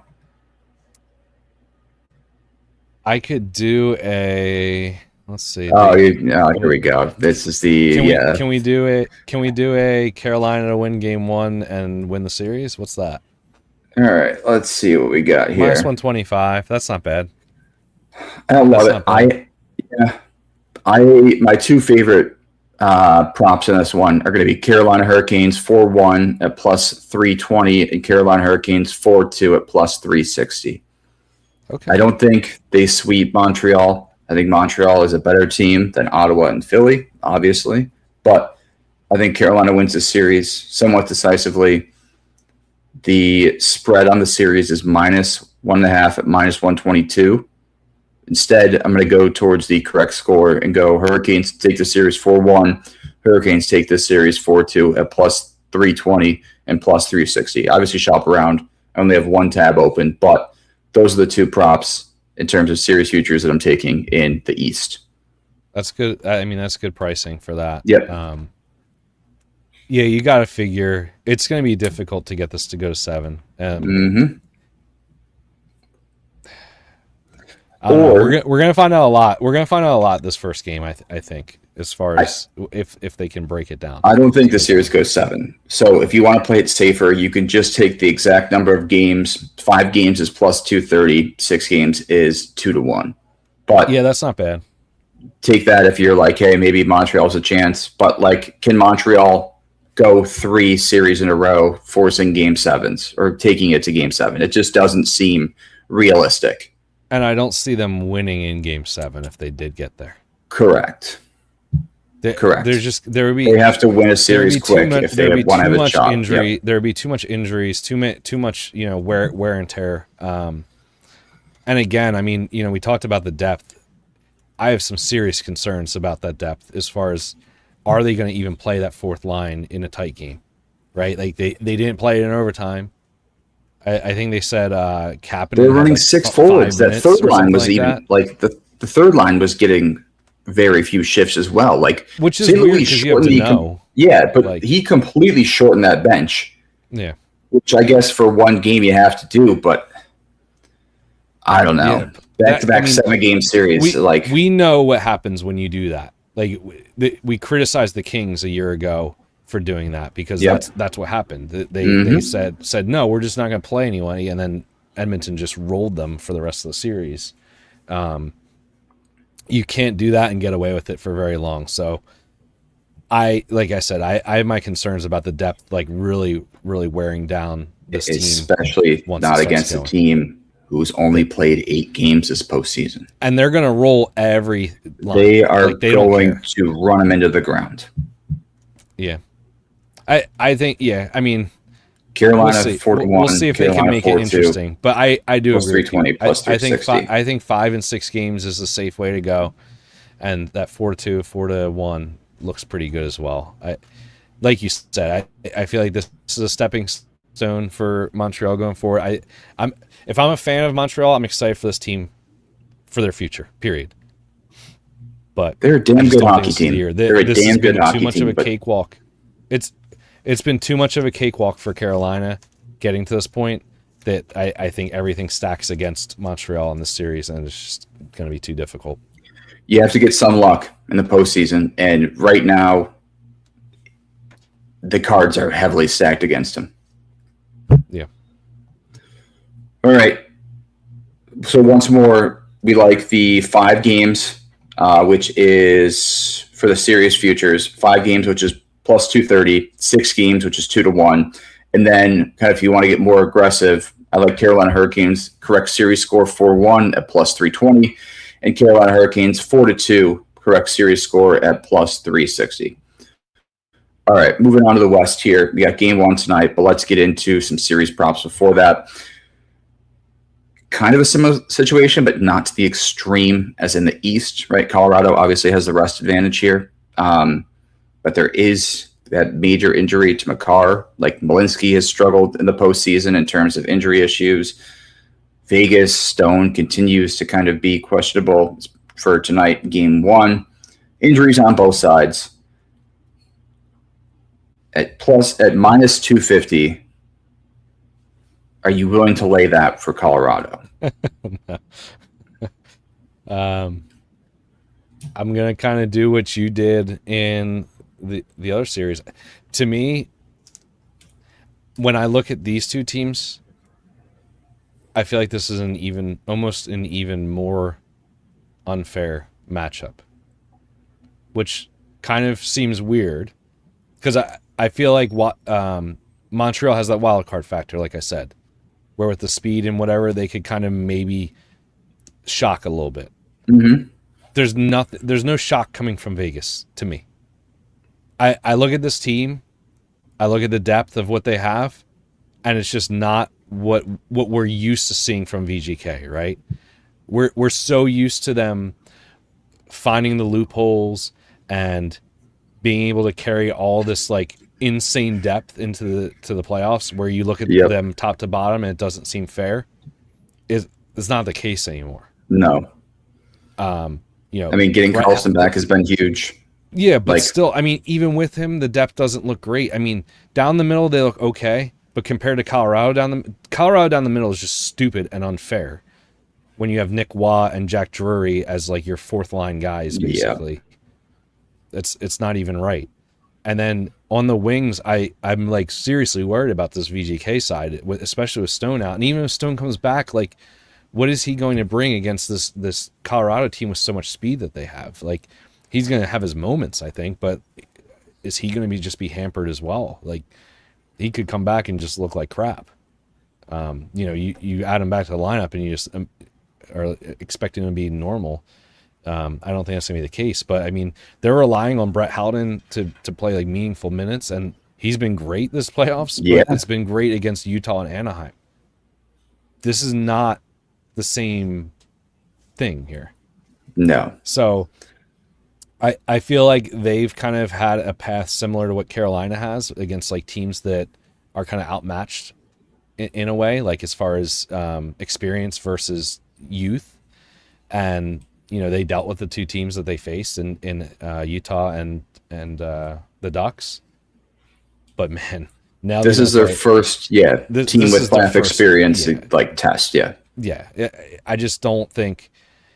I think both those teams like kind of played them fairly well the first like 3 to 4 games of the series, and then it kind of just fell apart, and Vegas was able to slow it down. I don't see how they're going to do that against Colorado. I think they're very fortunate to win the games they did early in the series, in both of those series for that matter.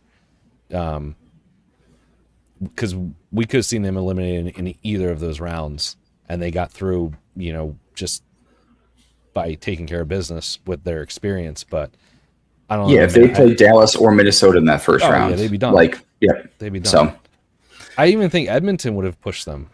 Honestly. And Edmonton is questionable as hell coming in this playoffs. So I just look at the lines, and this team just doesn't feel as good as I'm used to seeing. I mean, you're talking about Sissons and Saad and Keegan Kolesar and Cole Smith. Like, what are you getting from the bottom 6? Yeah. No, I agree. I mean, that kind of leads us into our predictions, but Colorado 4-1 at plus 350 and Colorado 4-2 at plus 360. Again, same kind of like the move. Maybe Vegas is able to squeak out 2 wins. I don't see them getting swept. But I think that's kind of the same sort of logic. Like, I think these series, there's a heavy favorite for a reason. Yeah. And obviously anything can happen. It always can. This is sports, and this is why we love watching them. But at the end of the day, as boring as it sounds, like, I just don't see these two underdogs winning these series. I feel like I've watched enough hockey in my life that you just don't see it. Over the course of a 7-game series, it's really difficult to get over that hump. Again, and getting 2 bets at over 3-1, I think, on either side of a heavy favorite, I think it's a pretty good look, right? Like, I don't think either series is going to be swept. So you're getting some insurance on the underdog winning 1, if not 2 games. I don't see either of these series going 7 either. So I feel like that's kind of the sweet spot right there. Any other futures before we get into game 1 tonight of this series?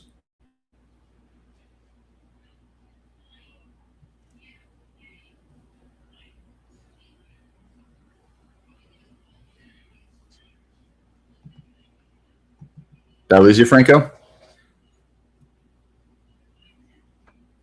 We're losing you again. No. You got me now or no?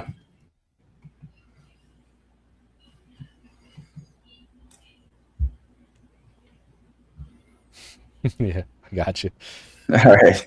Perfect. All right, game 1 tonight. A little wonky, but yeah, a little wonky. That's kind of the theme of today. Sometimes the internet's great, sometimes the internet's terrible. Luckily, moving soon, so hopefully that should change. Colorado minus 166 tonight. Vegas plus 150. Tell them to get their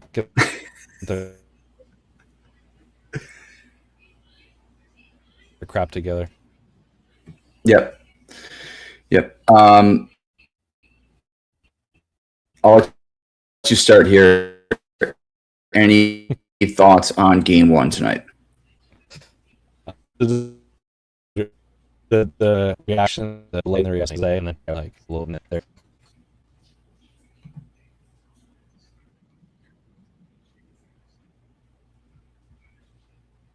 I got you now, I think.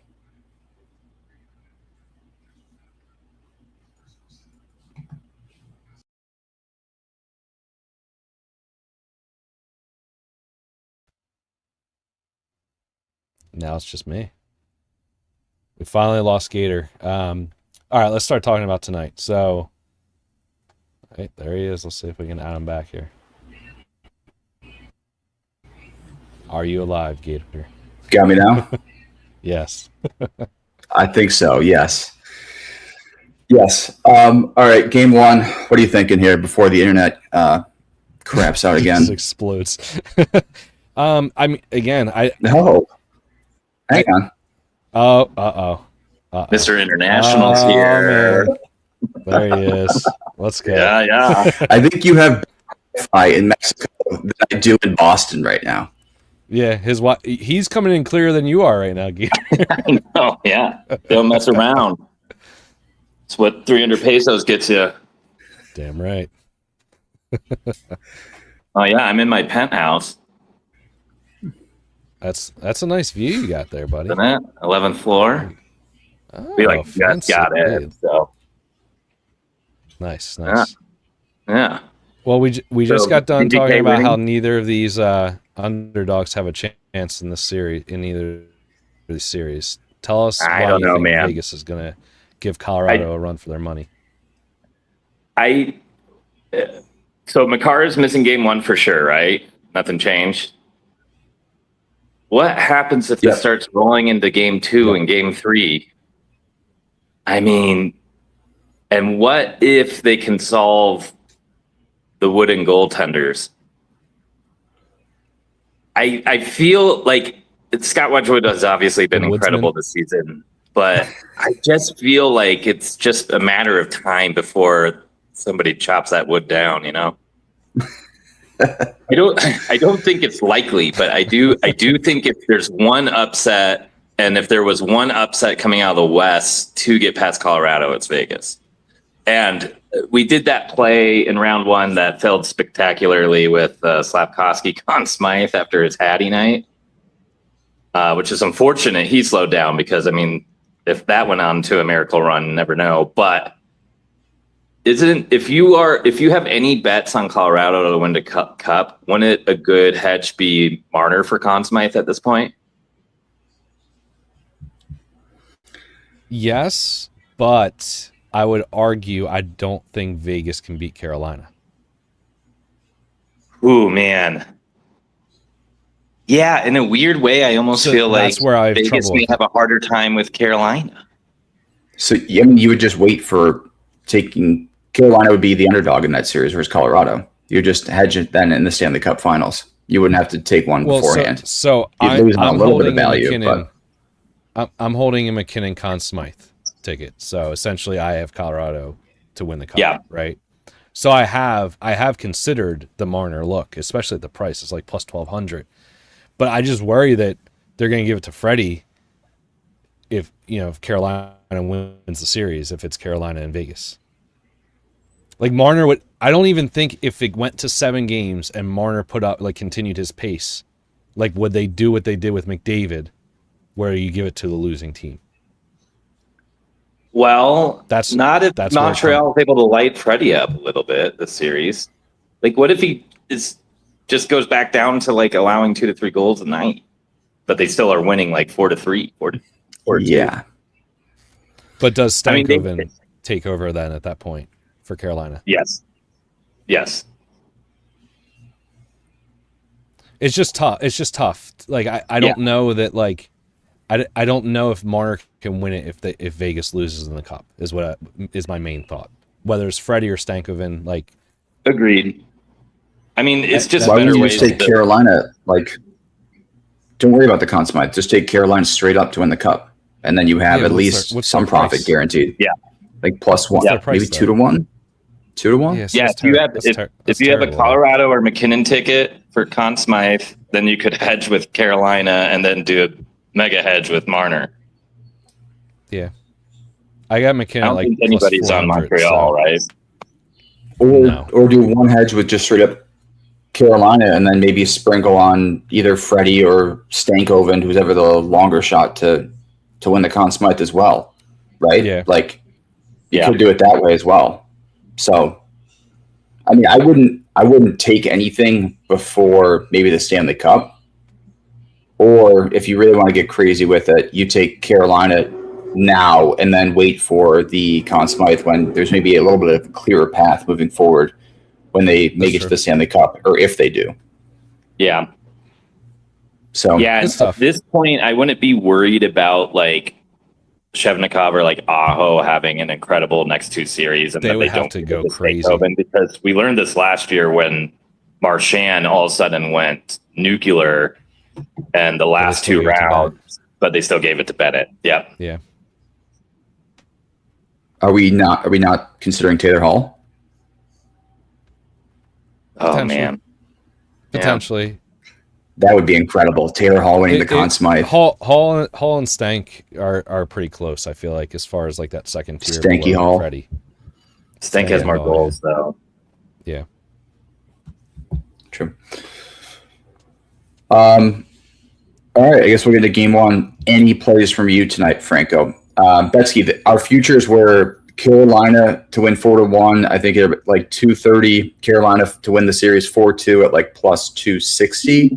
And then same thing with Colorado, but both were plus 320 and then plus 360. Colorado to win the series 4-1. Colorado to win the series 4-2. So that's kind of what we were thinking as well.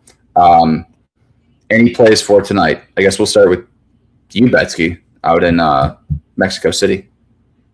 I have not been able to look at too much, but I did look at the Malinsky shot prop, and I think that is a very solid look tonight. You could even go and get 3 shots in a point for probably close to plus 200, right? Yeah, I think his shots are around minus 110. Should be more than that. I have a weird one tonight, but Franco, I'll start with you. Earl, I'll go to you. What do you have in game one? Did Malinsky's shots really go down that much? Holy crap. I got or plus 130 this morning.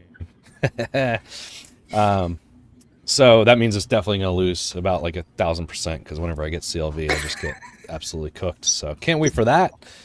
But yeah, I mean, I like the Malinsky look a lot, especially at 2 as a parlay piece. I know we're going to cook up something a little bit. Brent Burns at 2 looks fantastic also as a parlay piece. Both guys without Makar in the lineup just fire more puck. I know that Vegas isn't necessarily the best matchup for shots for defensemen, but I think you kind of start to throw that type of stuff out when it's the playoffs. Well, yeah, and Carlson didn't have any series. problem getting his 1.5 line through that entire Duck series. I know Lacombe dropped off, but he wasn't top power play unit. And Uyghur was shooting a lot in round 1. Sergachev wasn't. So I guess you're looking at right Ds. So maybe they're good at the lefties. That's interesting. I didn't even think about that, but yeah, makes sense. I know everyone's focused on Malinsky, but any thoughts on Taves? I don't trust the role enough. I'd rather go with the guy who's proven it a little bit during the regular season, who's on the top power play unit and on the right side. But is Taves getting bumped up to that first power play unit? I think if I open Daily Face-Off right now, my computer would just combust. So No, I'm not going to do that. Malinsky has been. Malinsky's been top power play. Yeah. Okay. So that's why I really like the Malinsky look in general. Like he just gets so much more time with Makar, important minutes, should I say, with Makar out. I have an interesting one. I think this bet first started around the Olympics. Colorado Avalanche shots on goal spread minus 5.5. Vegas, I think, has been one of the worst teams for shots, especially the last 2 games, too. They gave up 35 plus, I believe, to Anaheim. Colorado has been shooting a ton. I think they're second or first this postseason. Minus 122 on the Blue Book. Colorado to basically finish the game with 6 more shots than Vegas. I think they do it with ease. I think Colorado completely outshoots Vegas in this game, maybe by 10, but at 5.5, I think it's a great bet. Yeah, that's great. I like that. Which leads me into my second one that I'm debating right now. How much do you trust Carter Hart? His saves line set at 27.5 tonight, which seems a little low. Let me watch a game. Okay. All right. But oh man, I don't know. Actually, is tonight the night to go for it with Makar out? 27.5. Colorado's pretty much averaged 32, 33 this entire postseason. Maybe more. Vegas is giving up around 28. It's right there.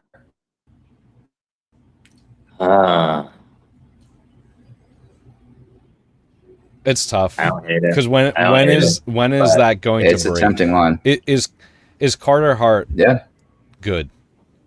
Are we willing to accept that Carter Hart is back to being a good goaltender? He's probably the best goaltender as far as historical performance goes left.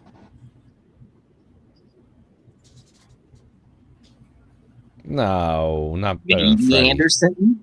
I hate Freddie, but I don't hate him that much. Yeah.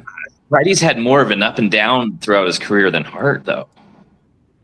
Hart's just, How many good seasons did Hart really have, though? I get that Philly's D was awful for a lot of those seasons, but that I cannot remember. That I was hoping you would know. I would say it was probably like one like truly good season. Like Really? truly Okay, good, I was thinking where you're like maybe I'm Yeah. wrong. it was always the prospect of it, right? Like you always saw the flashes. You're like, this guy is pretty good, but you can never tell how good he really was because they would just hang him out to dry constantly. So I don't know. It was always tough to gauge whether he was a good goaltender or not because Philly was just a train wreck during that time. So, but with that being said, Vegas's blue line isn't it's not as strong as it used to be. The top four is fine, but man, you got like Dylan Coughlin and Ben Hutton. Yeah. Are you going to play? They're not playing Game 7. Just are you Well, just put it this way: that their top four beats Colorado tonight.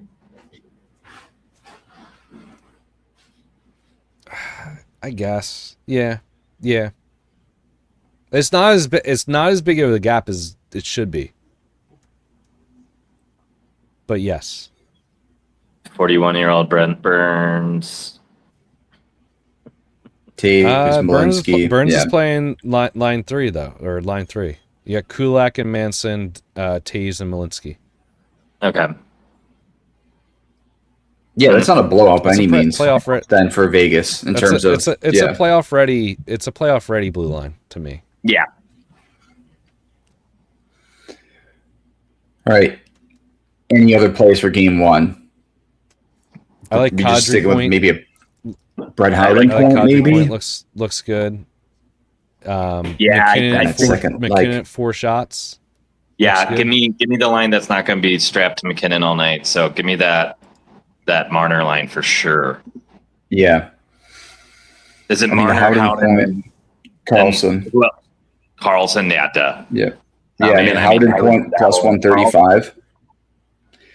And Howden and Carlson are also tied together on that second power play unit. So if you're looking for a line stack, maybe you just go with those two. And if you want to add a Marner point, I'm sure he'll get it. But I don't hate taking that whole line as maybe getting the points tonight. So with that being said, we're talking a lot of points. The over is at 6.5 plus money. No. Can't So do we're it. expecting 6. We have to figure out who's going to get a point on 6 goals tonight. That's what we've limited ourselves to. Well, Vegas is game 4. We don't like the over. 6, but we like 6 goals. Okay. Vegas game 4, those 6. Do the math. Didn't you say before in the group chat that your parlay piece was Colorado money line? No, it was Vegas money line. That's why I said. Oh, okay. When you said that. All right, because I was listening to Vsauce before, and Vsauce put in Colorado money line in their parlay tonight. Well, only one will win. Yeah, if we go. You're not wrong about that. You're not wrong about That's good logic right there. that. The team has to win this game tonight. Yes. And it's either got to go He's over good. or under. Sports books hate to see it coming. Yeah, when they're like, We're just gonna arb them to death. No, I don't know. I think this is a little Fair bit of trade. a wait and see game. I don't want to touch Dorofeyev yet. He was slow to start in both series so far. He got his 3 goals in a row streak. So jump off of him now. Wait till it's game 3 or 4. Vegas second line. I like that Kadri line. And the problem with Colorado right now is I want to see which winger can exploit Vegas, because we've seen this in both series. Gunther wrecked them in terms of shots, and he had 5 points, I believe, and was just ripping on the power play. Ducks, Seneca late, and Cutter was kind of off and on. And then Carlson, I'm really thinking he was injured by the end the last 2 games, because, man, he was getting like 4 shots a night, and then he dropped off to like 1. That being said, I don't know if I want to rush to McKinnon. It seems like your guy in the circle is been the way to exploit, or whoever you want to be setting up for one-timers. That seems like, I mean, both series you saw it. So it seems like they like to leave a little room and play up tight and on the PK. Yeah, no, I think that all makes sense. Did you have a parlay piece for tonight? Getting into it?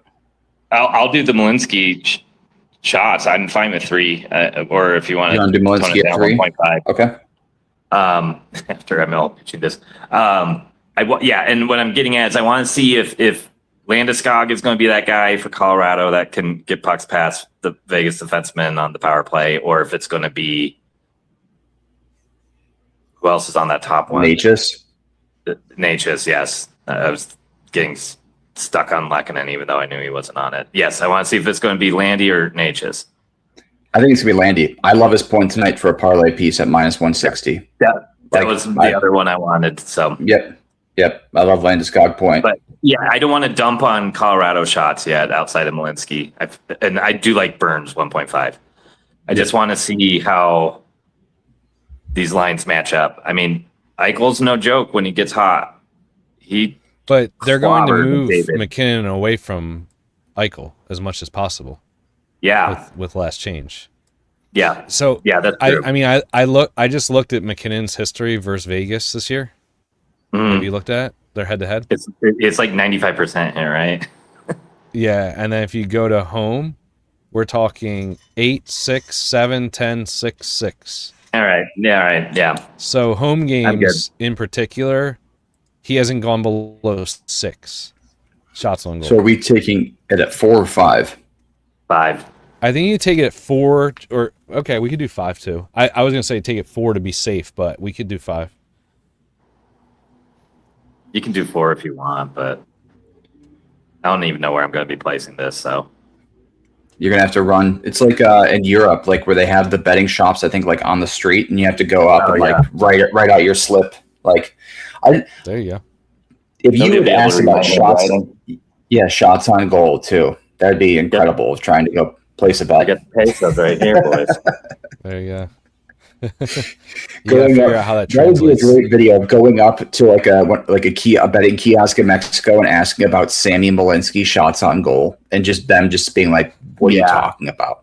Like, no, come on, dude. They watch soccer. They watch soccer everywhere in the rest of the world. They know all about shots on target. Yeah, agree. But I'm saying but if you were to talk about Sammy Malinsky, yeah, we need a better name that they will just blow their mind. I don't know if these teams have one. We needed like Heiskanen. Yeah. Dorofeyev. Yeah. Dorofeyev's pretty good. Yeah. Franco, what are you looking at? So we have Malinsky at. Are we doing Malinsky at 3 or no? We're doing McKinnon at 4 or 5. I would like 5. McKinnon 5. Malinsky at 3. Point. Right? And Malinsky at 3. Okay. Landy point, and then Vegas money line. Boom.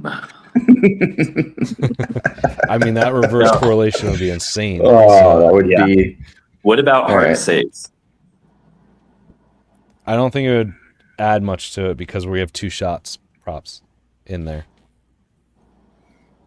So Blinsky at 3, I and then think, McKinnon I think at if you 5. add that, they're just going to be like, yeah, whatever, dude. We'll give you another Yeah. plus 50. It's plus 435 right now without the boost, so should be around 6-1. I like it. Three legs. pieces? Keep it simple tonight. Okay, Yeah, fair. three. Keep it simple for game 1. We'll get crazy next week. We have Landeskog 1+ point, Nathan McKinnon 5+ shots on goal, and Sammy Malinsky 3+ shots on goal. Sweet. Easy enough. All right. Well, I gotta go find Before my. we go, I got bookie on the one street. more. I got Find one my more place dumb up on play it. for you guys. I got one more dumb play for you guys before we go. Braden McNabb. This is a parlay piece. Braden McNabb under 1.5 shots on goal. Just look at the chart, right. baby. Okay. One time in 12 games against them. Do you want to add it to the parlay? We No. know this guy is not shooting. I don't want to do it because I don't want it to be the thing that sends us Yeah, like away. the glaringly, especially like, if it goes to overtime or something stupid. yeah. But man, I love McNabb under shots. I cashed it a bunch the last round. You're gonna keep offering it, Clearly. keep betting it in parlays. Yeah. Nice. I like that. Perfect. So yeah, All right. you could do his under in the Vegas money line for some good odds. Very true. Well, no. What you do Colorado. if you don't want to do that is you add it with like Marner point, and I bet you it'll be real nice. Something stupid, easy. Carter Hart saves. All right, I gotta try to punch this into Prize Picks, or I gotta go find mi amigo bookie. All right, Besky, thanks for tuning in from Mexico City. All right, I think that wraps up our show for today. I'm Gator Betting. That's Franco the Banker. That's International Betsky over there as well. And we will talk to you guys next week. You can follow us on Twitter for our parlay as well. So be sure to go check us out there. All right, see ya. What you know about rolling down in the deep?